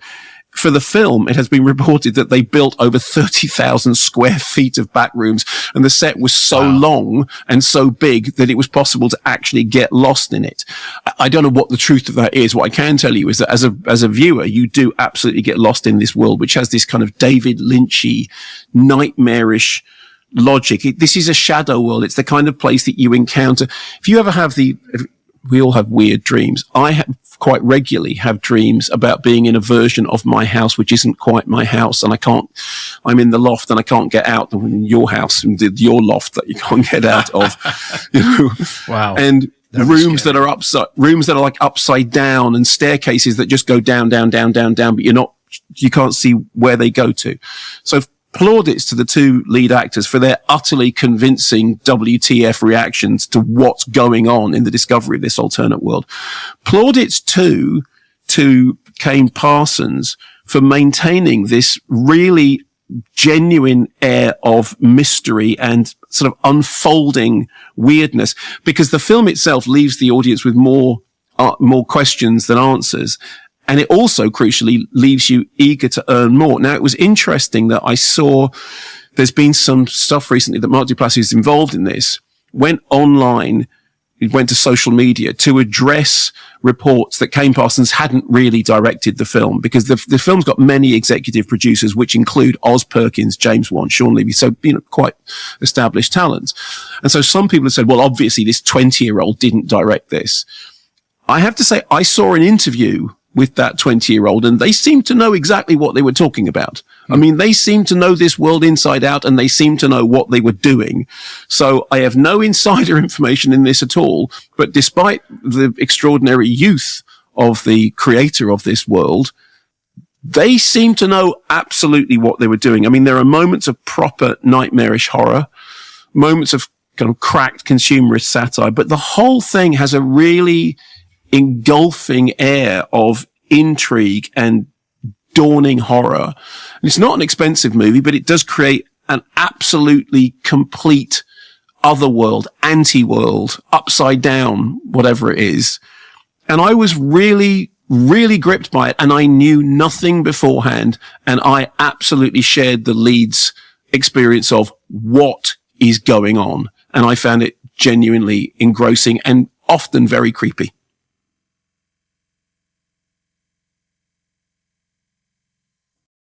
From director Kane Parsons, this is Backrooms from A24. Is this movie as creepy as the trailers let on, or is it one big disappointment? We're going to discuss right now. Why? That's right. What's up, Flick fans? One of the more interesting movies of the year, Backrooms. How is this going to translate? Is it going to fulfill the fantasy of every hardcore fan? Is it going to bring in newbies, those that don't entirely know much about the lore or what Backrooms is all about? And that's the cool thing about my screening tonight, man. I saw all kinds of people who had no clue what this was going to be, and those who had huge expectations. And this is a film that is looking to absolutely crush it at the box office. And I'm rooting for Kane Parsons, because I think there's some things here for Kane, because I saw some stuff in here that gets me really excited for his next project, whatever that may be. So let's dive into this. What is this movie all about? You have this therapist and her patient. The patient disappears into this weird dimension beyond reality as we know it, and so she must also venture into this unknown territory to attempt to save him.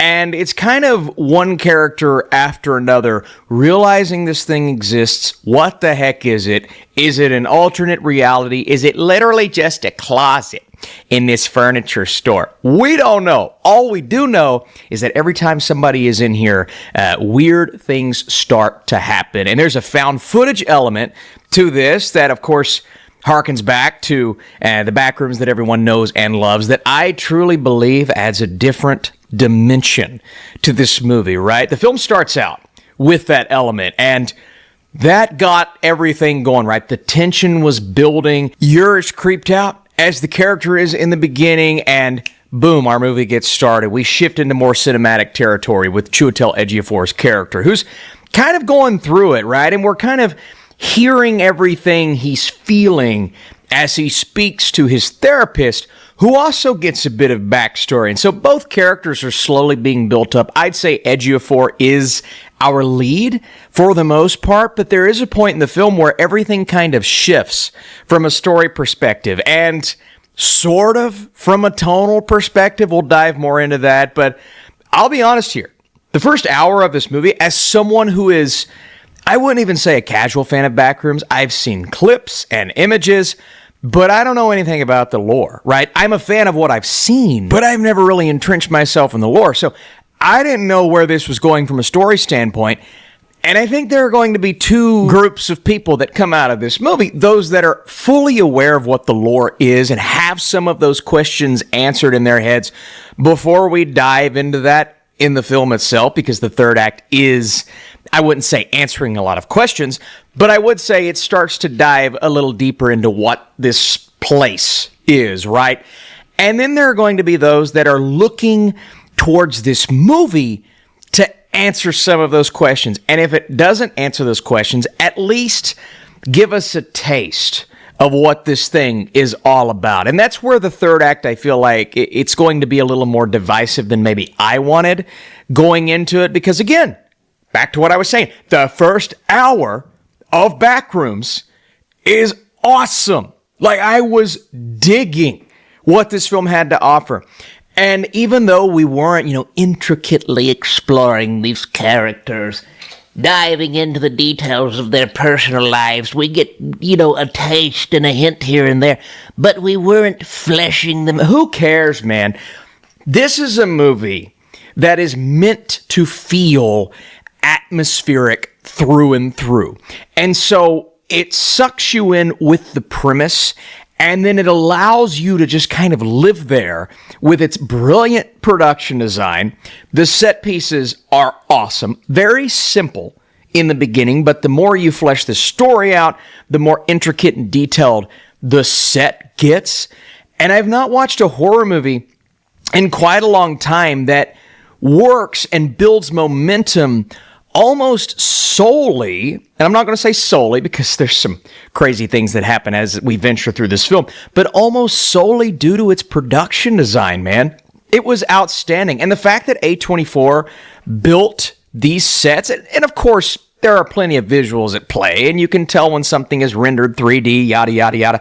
But for the most part, a visual feast that thrives through its atmosphere, aesthetically pleasing in a way, and shot so specifically to make you feel a certain type of way and to build that dread and horror with some sprinkles of comedy along the way. And that's, I'm getting that feeling of Zach Cregger as I'm watching this, right? Very different type of movie than anything Cregger has made. But I'm thinking, okay, if Kane Parsons brings us something else down the line that feels a lot different than Backrooms, I feel like he could venture more into that territory of, we're going to sprinkle more humor in here, but creep us out in a more detailed way. And not that Backrooms isn't detailed from a story standpoint at times, but that's definitely not why you're here. You're here for the visuals, the atmosphere, and a score that is fantastic, by the way. But the shots and the shot selection in Backrooms is another, some would call them back shots. What do you mean by that? Just a great way to shorten it. Back shots. Shots in Backrooms. That's what I mean when I say that. I need to stop talking. No, I need to keep talking about how atmospheric this is. No.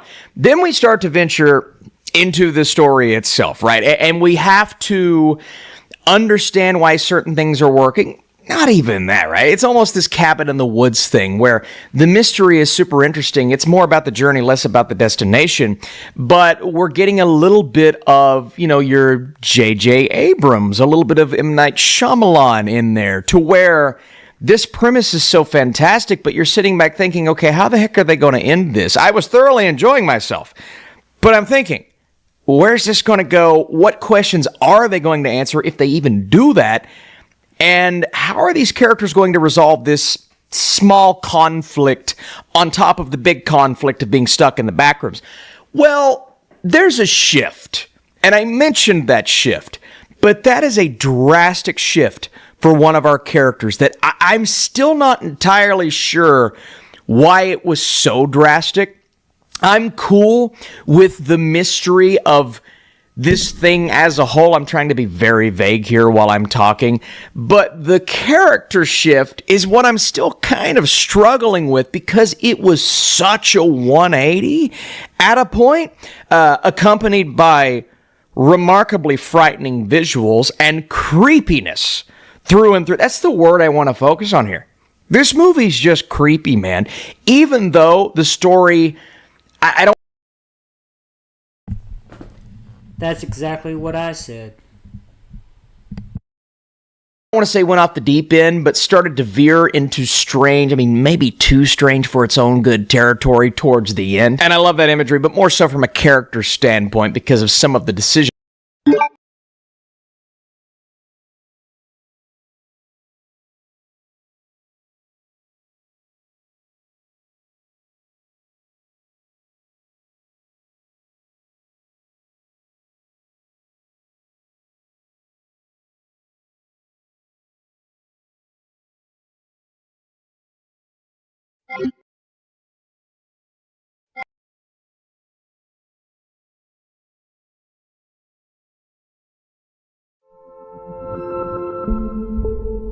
I swear to God, it's every goddamn day that I have to put up with this horse shit. Every day something happens, something.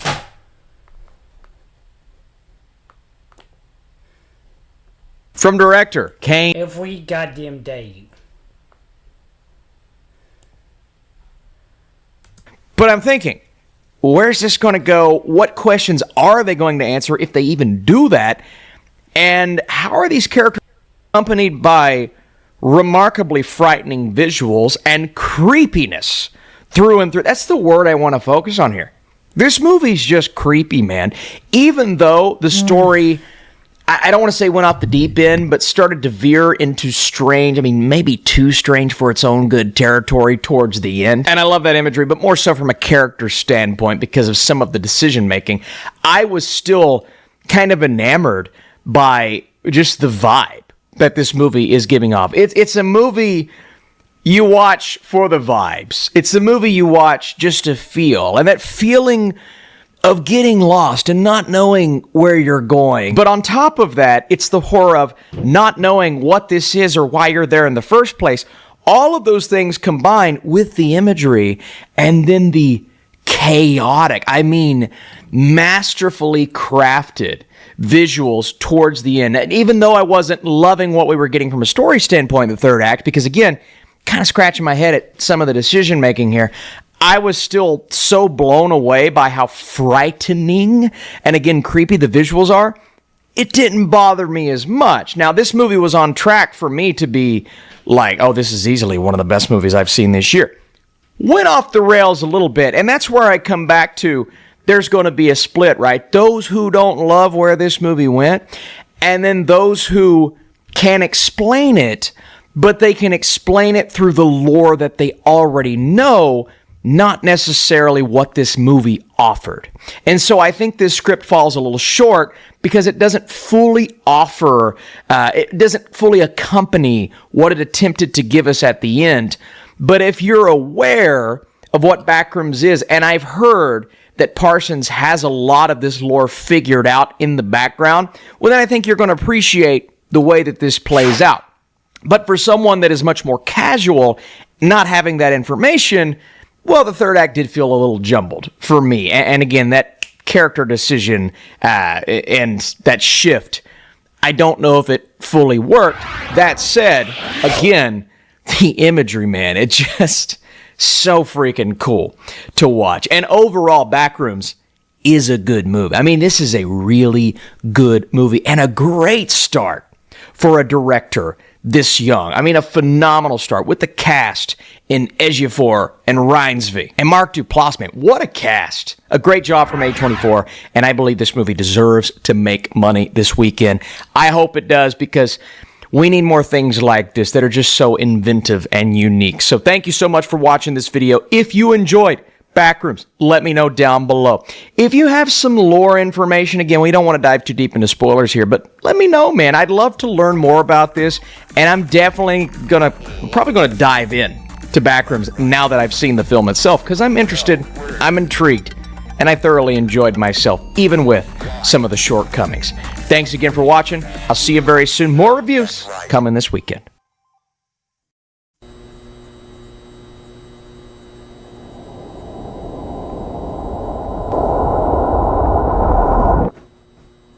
What? It's real? Oh. Well, that's odd.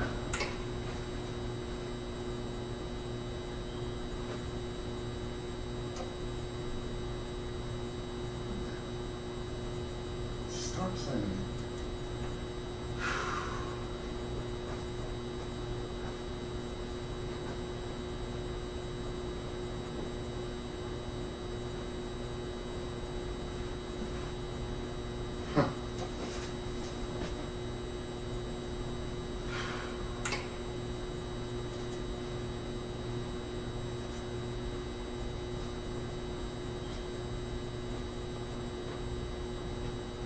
What?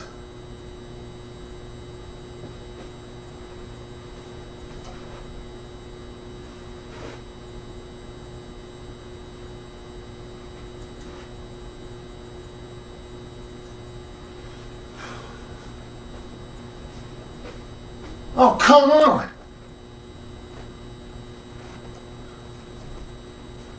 Ah! Oh. Okay. That's different.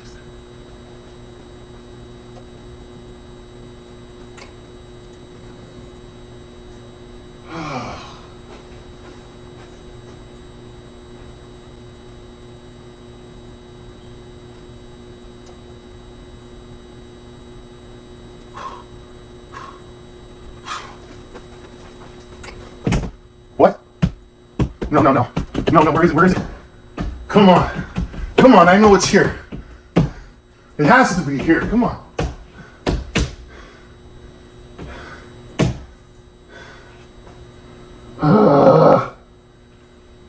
Okay. All right, well, I guess let's review Backrooms. What is that? Have you checked the children?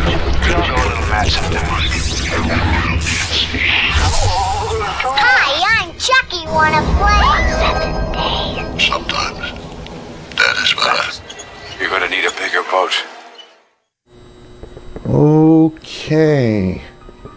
I think this is going to be as safe a place I can find here in the Backrooms in order to do this review, wherever here or the Backrooms is. But yes, let me go ahead and tell you guys about the 2026 bigger budget version of Backrooms, not the Backrooms, just Backrooms, by Kane Parsons, aka Kane Pixels to some.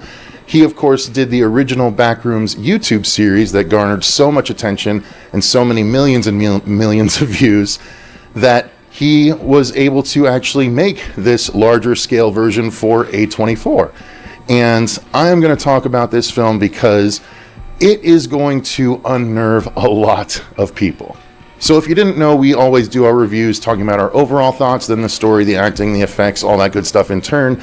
And just honestly, my overall thoughts are this is a really, really well-made horror movie. Yes, I would say it's a horror movie, although some might say it's kind of more thriller than anything else, but I definitely feel that it qualifies for horror, especially when all aspects are considered. So I really enjoyed the movie. The only shortcoming I kind of might have seen is that the story was a little light, but that's not really been what the Backrooms is about. Backrooms has never been super story heavy. There are lore bits and pieces here and there that you can try and decipher, but overall it's just people getting lost in the Backrooms and trying to find their way out while being chased by something or other. And that's what this movie is. It is a bigger version of that, done really, really well, with a really high degree of mastery, in my opinion. So the story is a bit of a period piece set in the 80s or 90s, I can't quite remember which, but It features a furniture store owner who is essentially in a sinking business, and he has a unfortunate pirate gag that he tries to do in order to advertise and bring in business. Doesn't appear to be the most successful thing. He's quite unhappy with his life. Things have gone wrong. He's, not in the spot that he wants to be in. He's seeing a therapist about it, and his life is just mundane, and he is not very happy with it. And then one day he realizes that his furniture store also happens to have a hidden entrance into Backrooms, or the Backrooms. Basically, it's this liminal space, which means it's a sort of unending but empty, thoroughly empty, mostly empty of people, that is. There's still objects and things like that are not quite right in this particular liminal space.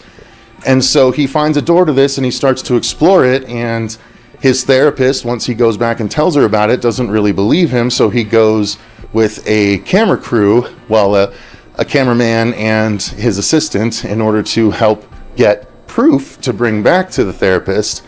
And things go a little haywire, and then the therapist has to try and figure out what happened, and so she goes herself. And that's kind of all I want to say about the story, quite frankly. There's not a ton there, so I don't want to go any further than I already have. But the acting is really well done. Chiwetel Ejiofor does a really great job with this role. He's got a surprising amount of depth with the surprisingly little amount of script time to establish that depth.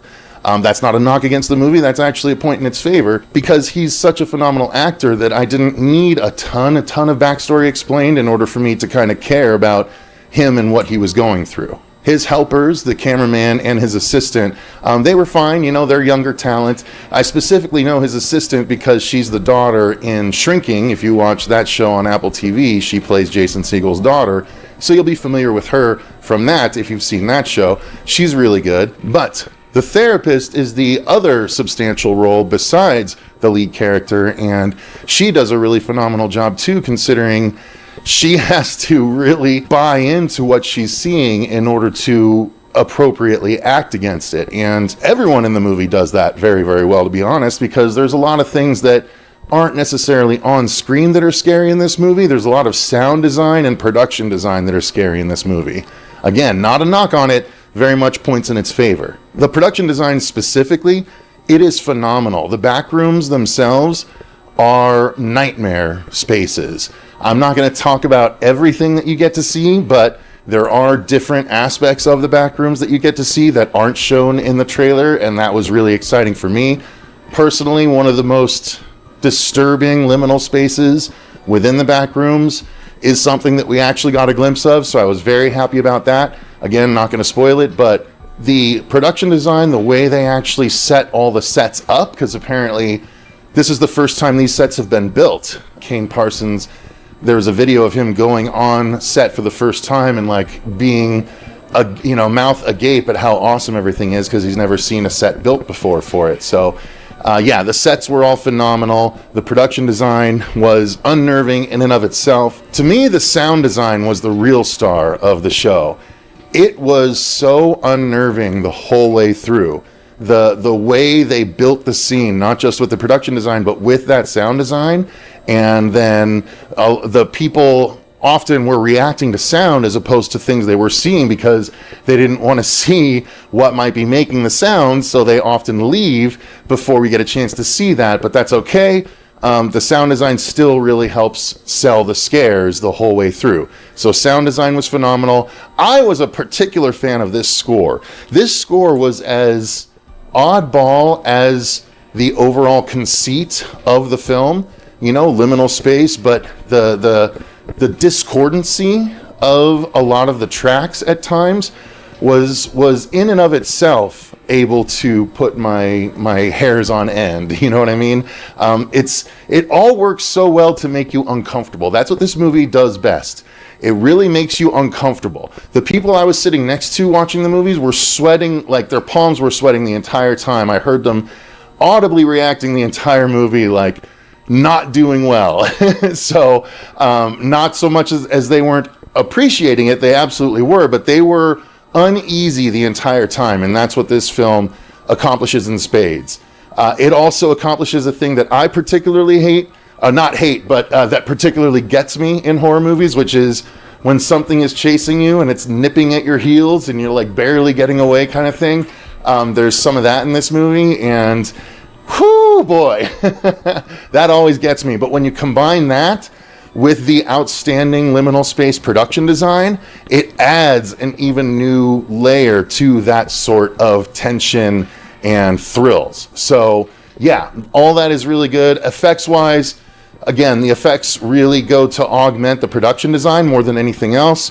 There is a really cool effect that looks mostly practical. I'm sure it was augmented CG as well, or augmented by CG as well, but overall it looks like a mostly practical effect, and the design on it honestly is going to make or break this for some people.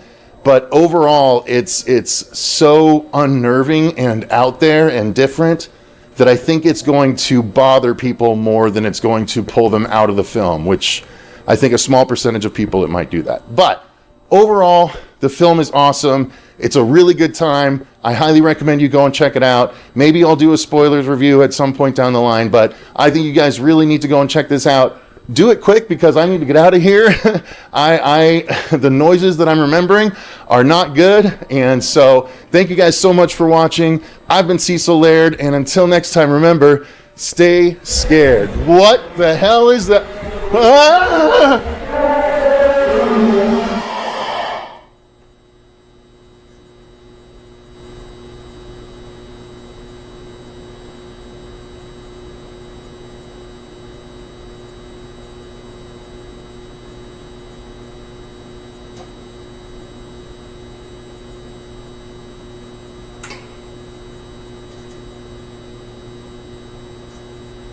This movie could save cinema.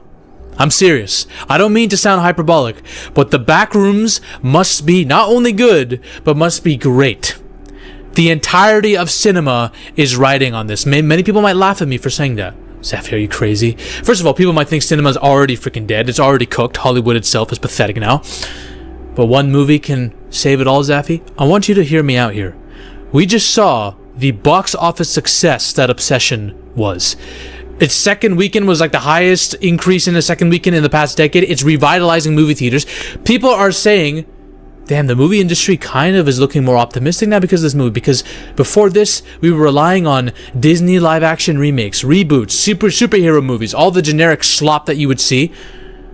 Original horror is what people seem to want. Word of mouth and great marketing can really push any kind of film forward, and you need to be a movie that's damn good to have. Honestly, to have good word of mouth, your movie needs to be good. Period, point blank. And Obsession proved it. I loved Obsession. But there's a deeper reason, guys, that The Backrooms must be good, must be great.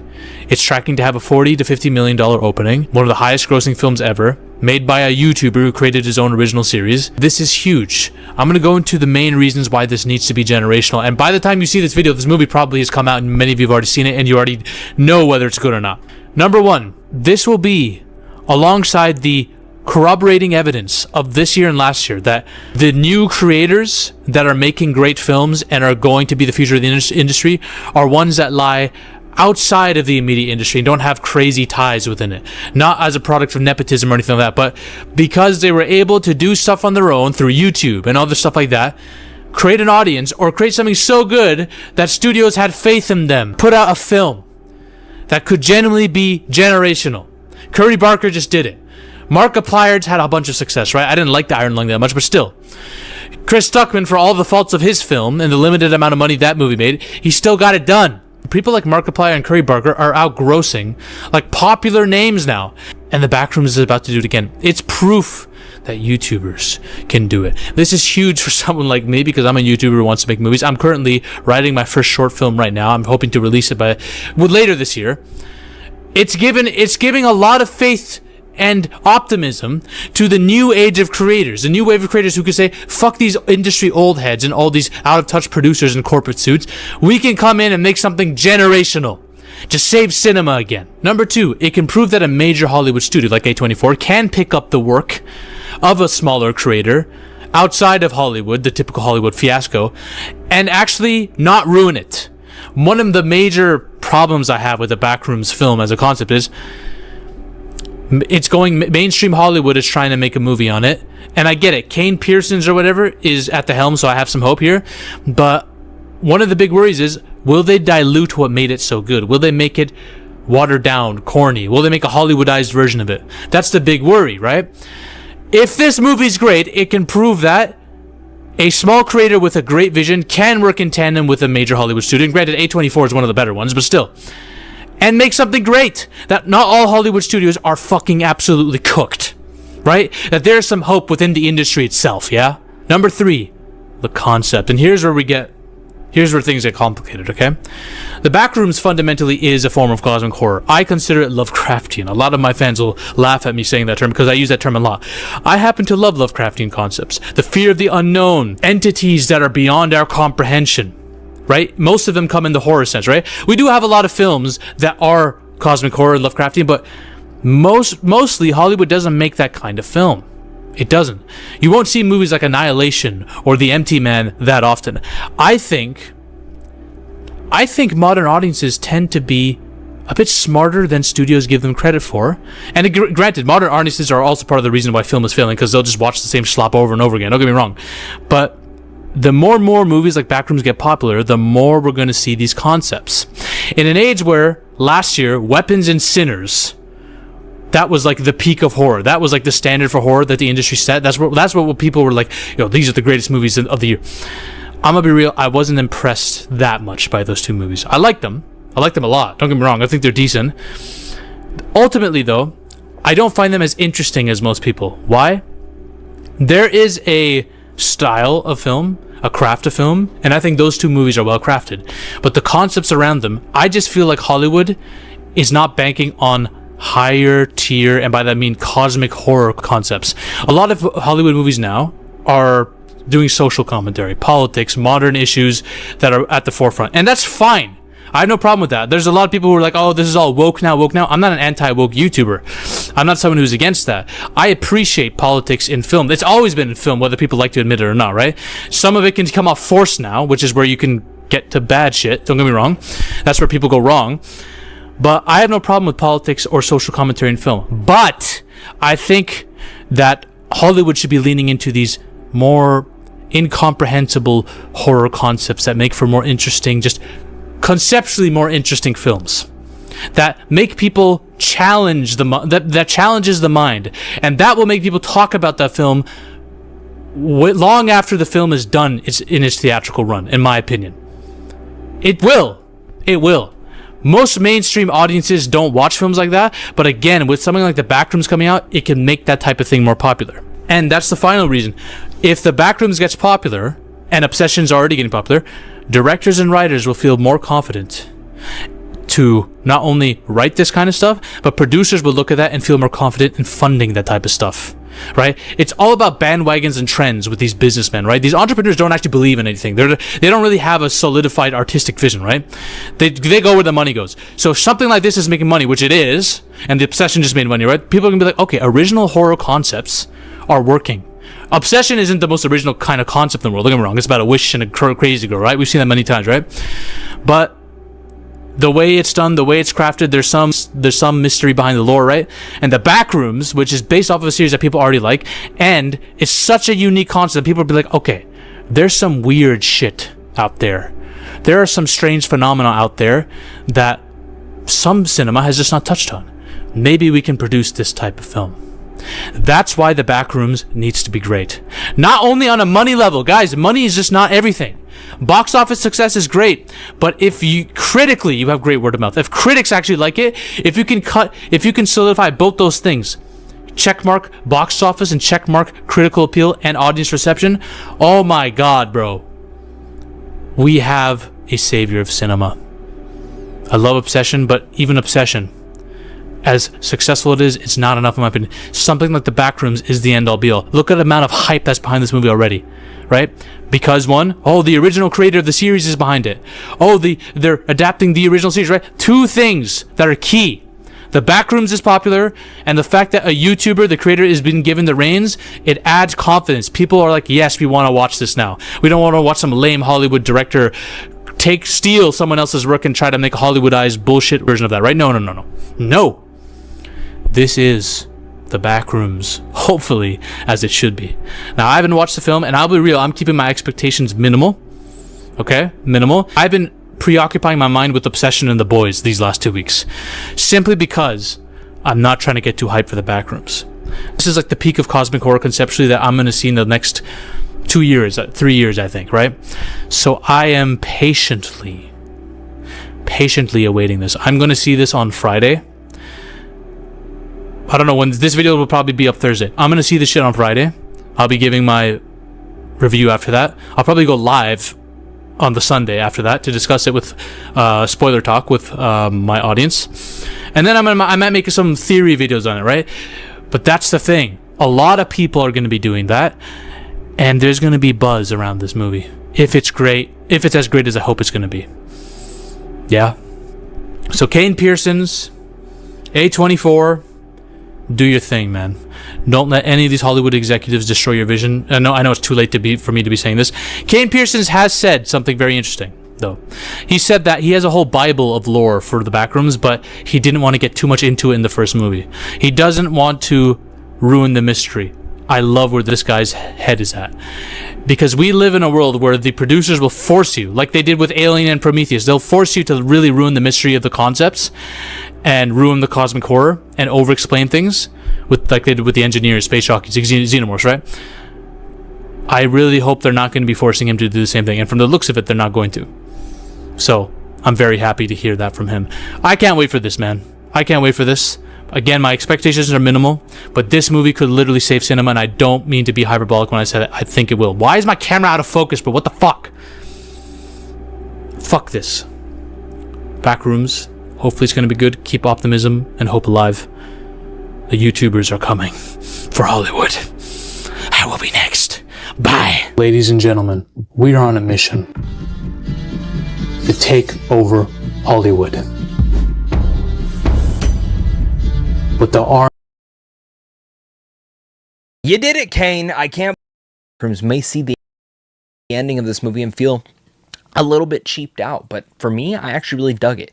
At first, I didn't, and I do wish that it maybe dove a little bit, just a little hint, just a little deeper into certain thing, into one specific avenue. But that's like me nitpicking. I feel like I'm rambling on about this movie, but I think that's kind of the way that it is that this movie makes you go a little bit crazy watching it, and I like those psychological films that make you feel a little bit, like I said, obsessive earlier, but a little crazy after watching the film. So much that happens in this movie, but necessarily at the same point in time, someone could argue that it doesn't feel like anything really happened. And like necessarily so, like if I really look back at this, like from the opening of this film, which is a really great opening that really strikes a fear in you like almost immediately, and just a tension that you don't know where it's going to go and gives you eerie goosebumps, where it really dives into is when Chiwetel Ejiofor goes through that door.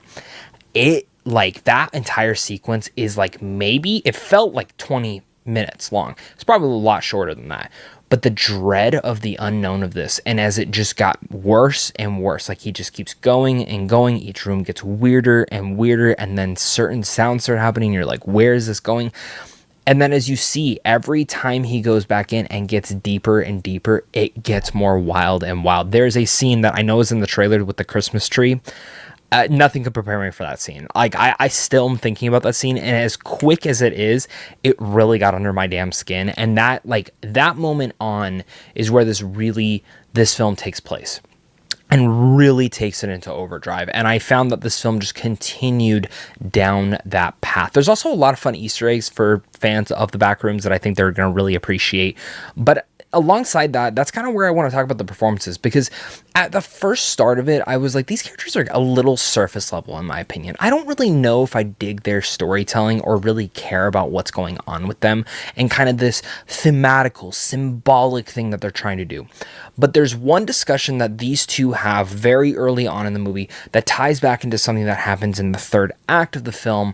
And when we did get to that third act, that is where it really finally connected with me with who these characters are, where they've been, And I think a lot of that may come through their performances and elevate surface level characters, which I think is like no joke. Obviously, you would expect that from a Chiwetel Ejiofor, a Renata Reneve, who I might be mispronouncing. I always mispronounce her name, but I absolutely love her as an actress, as I've already stated. Bosses in here, which again, I really wish they would have done a little bit more with him. The reason I think this movie works, hands down, is because of Kane Parsons. If it was not for Kane, I don't think this movie would have worked. I think he understands the concept, the idea, how weird it can be, how obsessive people can be with it, and I think because of all those reasons, that is the reason that Backrooms works, the Backrooms movie at least. And I think when you see the care and love gone to this, especially in the way that they developed this, like, I don't even remember the square footage announced, but the fact that they actually built the Backrooms, I wish I could have been on set for this, because I think that is absolutely insane. But from the production design to the visuals that are all in there, to some of the little bit tendencies to the sound effects and the scores, like all these little tinkering really add dread to every moment that you're in that yellow fucking room. And it just gets worse and worse as it goes. And as I mentioned, the visuals are very much splendid here. A lot of the practical effects are fantastic here. And there are things in here that I will definitely be thinking about the imagery of what I got to see. It is definitely, I don't want to say mind-blowing, but it left me speechless. And I think I'm like a little bit flabbergasted and a little all over the place because of what the Backrooms made me feel while watching it. That's where I think the Backrooms is just an insanely awesome movie. It's a mind-bending nightmare that has you on edge the second you enter the Backrooms. And Kane Parsons crafts pure psychological dread with haunting visuals that will stick with you long after you leave. I'm obsessing over this movie. I think a lot of people are going to leave this movie obsessing over what they just watched. I can't wait to see this again. Again, I think Chiwetel Ejiofor and Renata are fantastic in this movie, but I think this movie lives and breathes on the back of Kane Parson, and specifically what he was able to create with practical effects, visuals, and specifically this entire production design. It is masterful. And I will say immediately right now, I hope A24 greenlits another Backrooms film. I would love to see Kane come and direct that, but I would also be interested to see him direct his own feature film because I think he could do something special there. With that said though, I'm going to give the Backrooms a 4 out of 5. Definitely hit that like and subscribe button if you enjoy content like this. Thank you so much again for watching this, and of course, until next time, stay classy. I'd go up to it and I'd touch it and be like, holy, my hand goes through it. What happens if my head goes through it? Or maybe better, I'd get a camera and put that through first. Hey, I'm Kane Parsons, and today I'm going to be breaking down a scene from my new film, Backrooms. So the scene opens with, we once again see Clark sleeping inside of his furniture store. We have this lighting set up. We debated what we wanted to do with the lights for the sort of nighttime look of the film, Jeremy Cox and I, the DP. We have like a pretty advanced control system over all of the fluorescent overheads, so we can sort of, play with those, and you can see throughout the film, we flicker them on and off here and there, but here we decided for the night look, we wanted to sort of let these display lamps be on their own separate power supply that's sort of operating separate of the weirdness that's happening in the building. Big Wayne's our dining chef are gonna make you feel like you just struck gold, so don't even think about going anyplace else. Big Wayne, just look for the gold. We have him there, he's watching television. It's up again, and he is gonna go storm down to the basement and investigate, because this has been going on too long, and at this point, it's just gotta stop. I want to say he's at the end of his rope, but I think he's got more rope to climb. I think he's kind of climbing in a circle, more so. I think he kind of fell into the bottom of a fishbowl and he's not really quite getting out. He very much lives in the past. He points to all these events that could have gone differently for him, all of these, times and places that he believes that he gave what he needed to, and it was others or other circumstances that let him down in some way. And so I think he's very much living in sort of a state in which he's not quite understanding that he's, there's freedom to move outside of where he is right now. I think he's feeling quite stuck. I think he's in a very stuck position in life, and I think this is, unfortunately, a pretty average night for him.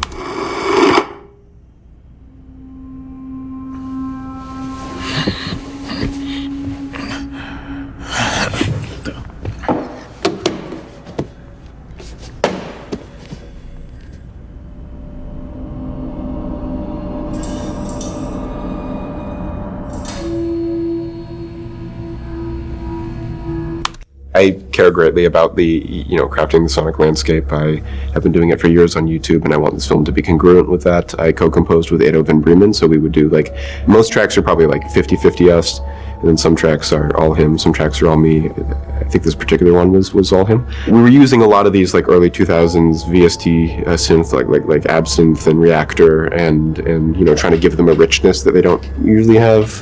Take some of these mono sounds and make them something a little bit more rich and airy, sort of like a Silent Hill or Portal sort of quality to it. It's all largely pretty ambient until it doesn't need to be anymore. Piece of sh**.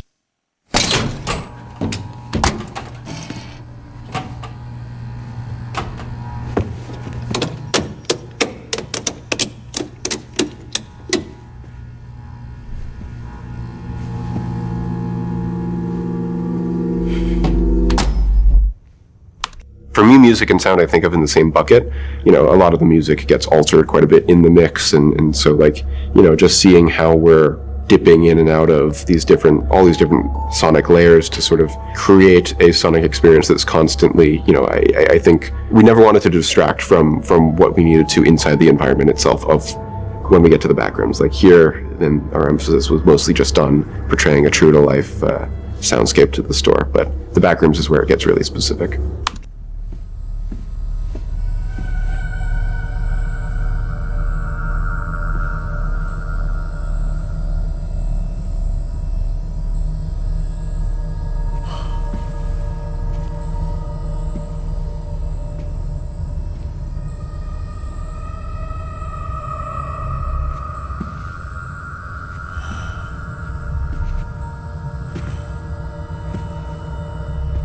If you saw that light going through the wall, would you go through into the back room yourself? Oh yeah, obviously. If I was wholly unfamiliar with any of this, I would be a person in a building looking at a building that I'm familiar with. If I was in my own home and there was a crack in the wall that's leading to, I could see a faint light from a space that should not be in my house.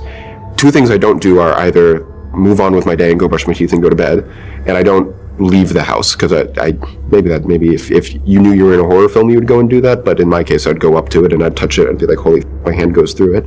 What happens if my head goes through it? Well, maybe better I'd get a camera and put that through first.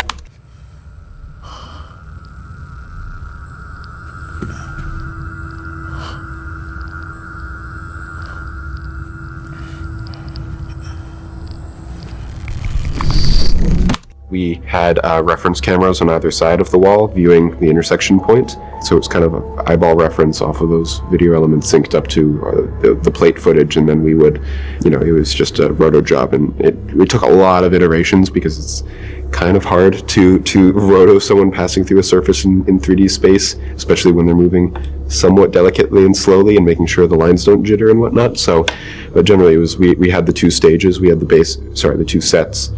We had the basement, and then the first room Clark enters into. They're all in direct continuity to one another. It's all right behind that wall.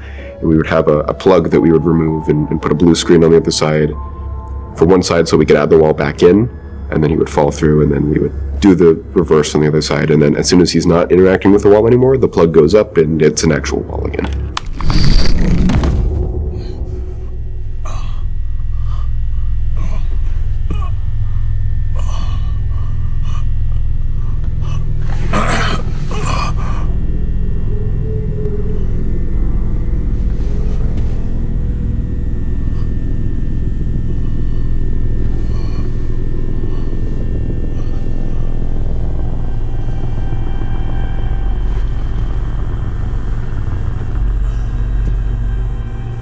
I think horror is difficult to put a pin on for me. I have a lot of inspirations, but maybe not necessarily ones that I would peg as specifically horror.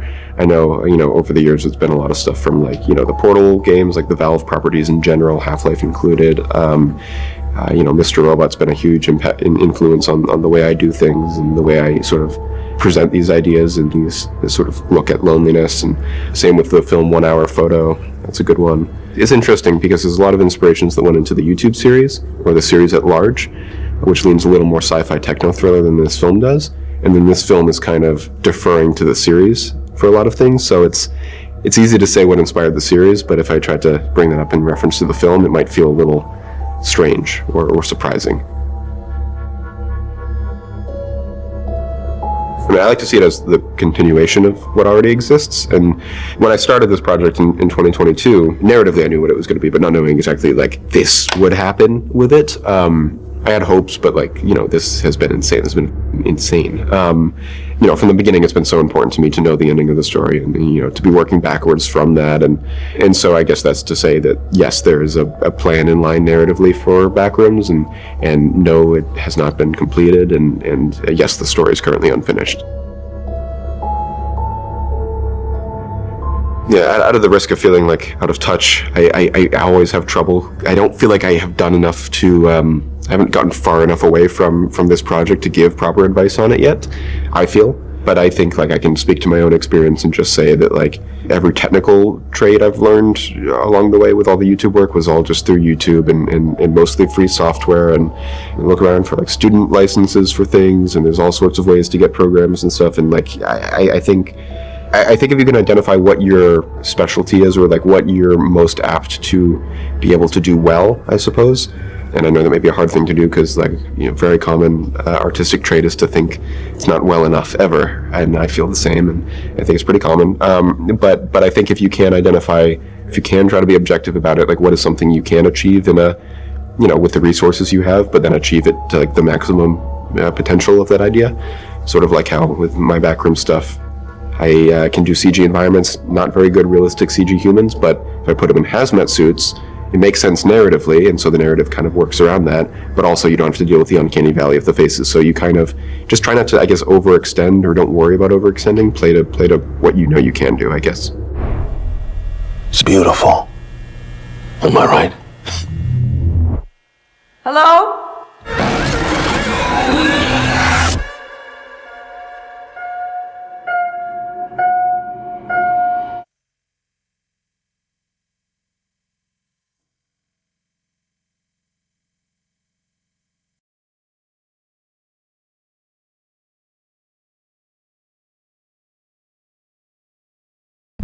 Well, that's it for me tonight. I am getting kind of tired. As you can see, I'm drifting off to sleep, so I'll catch you later.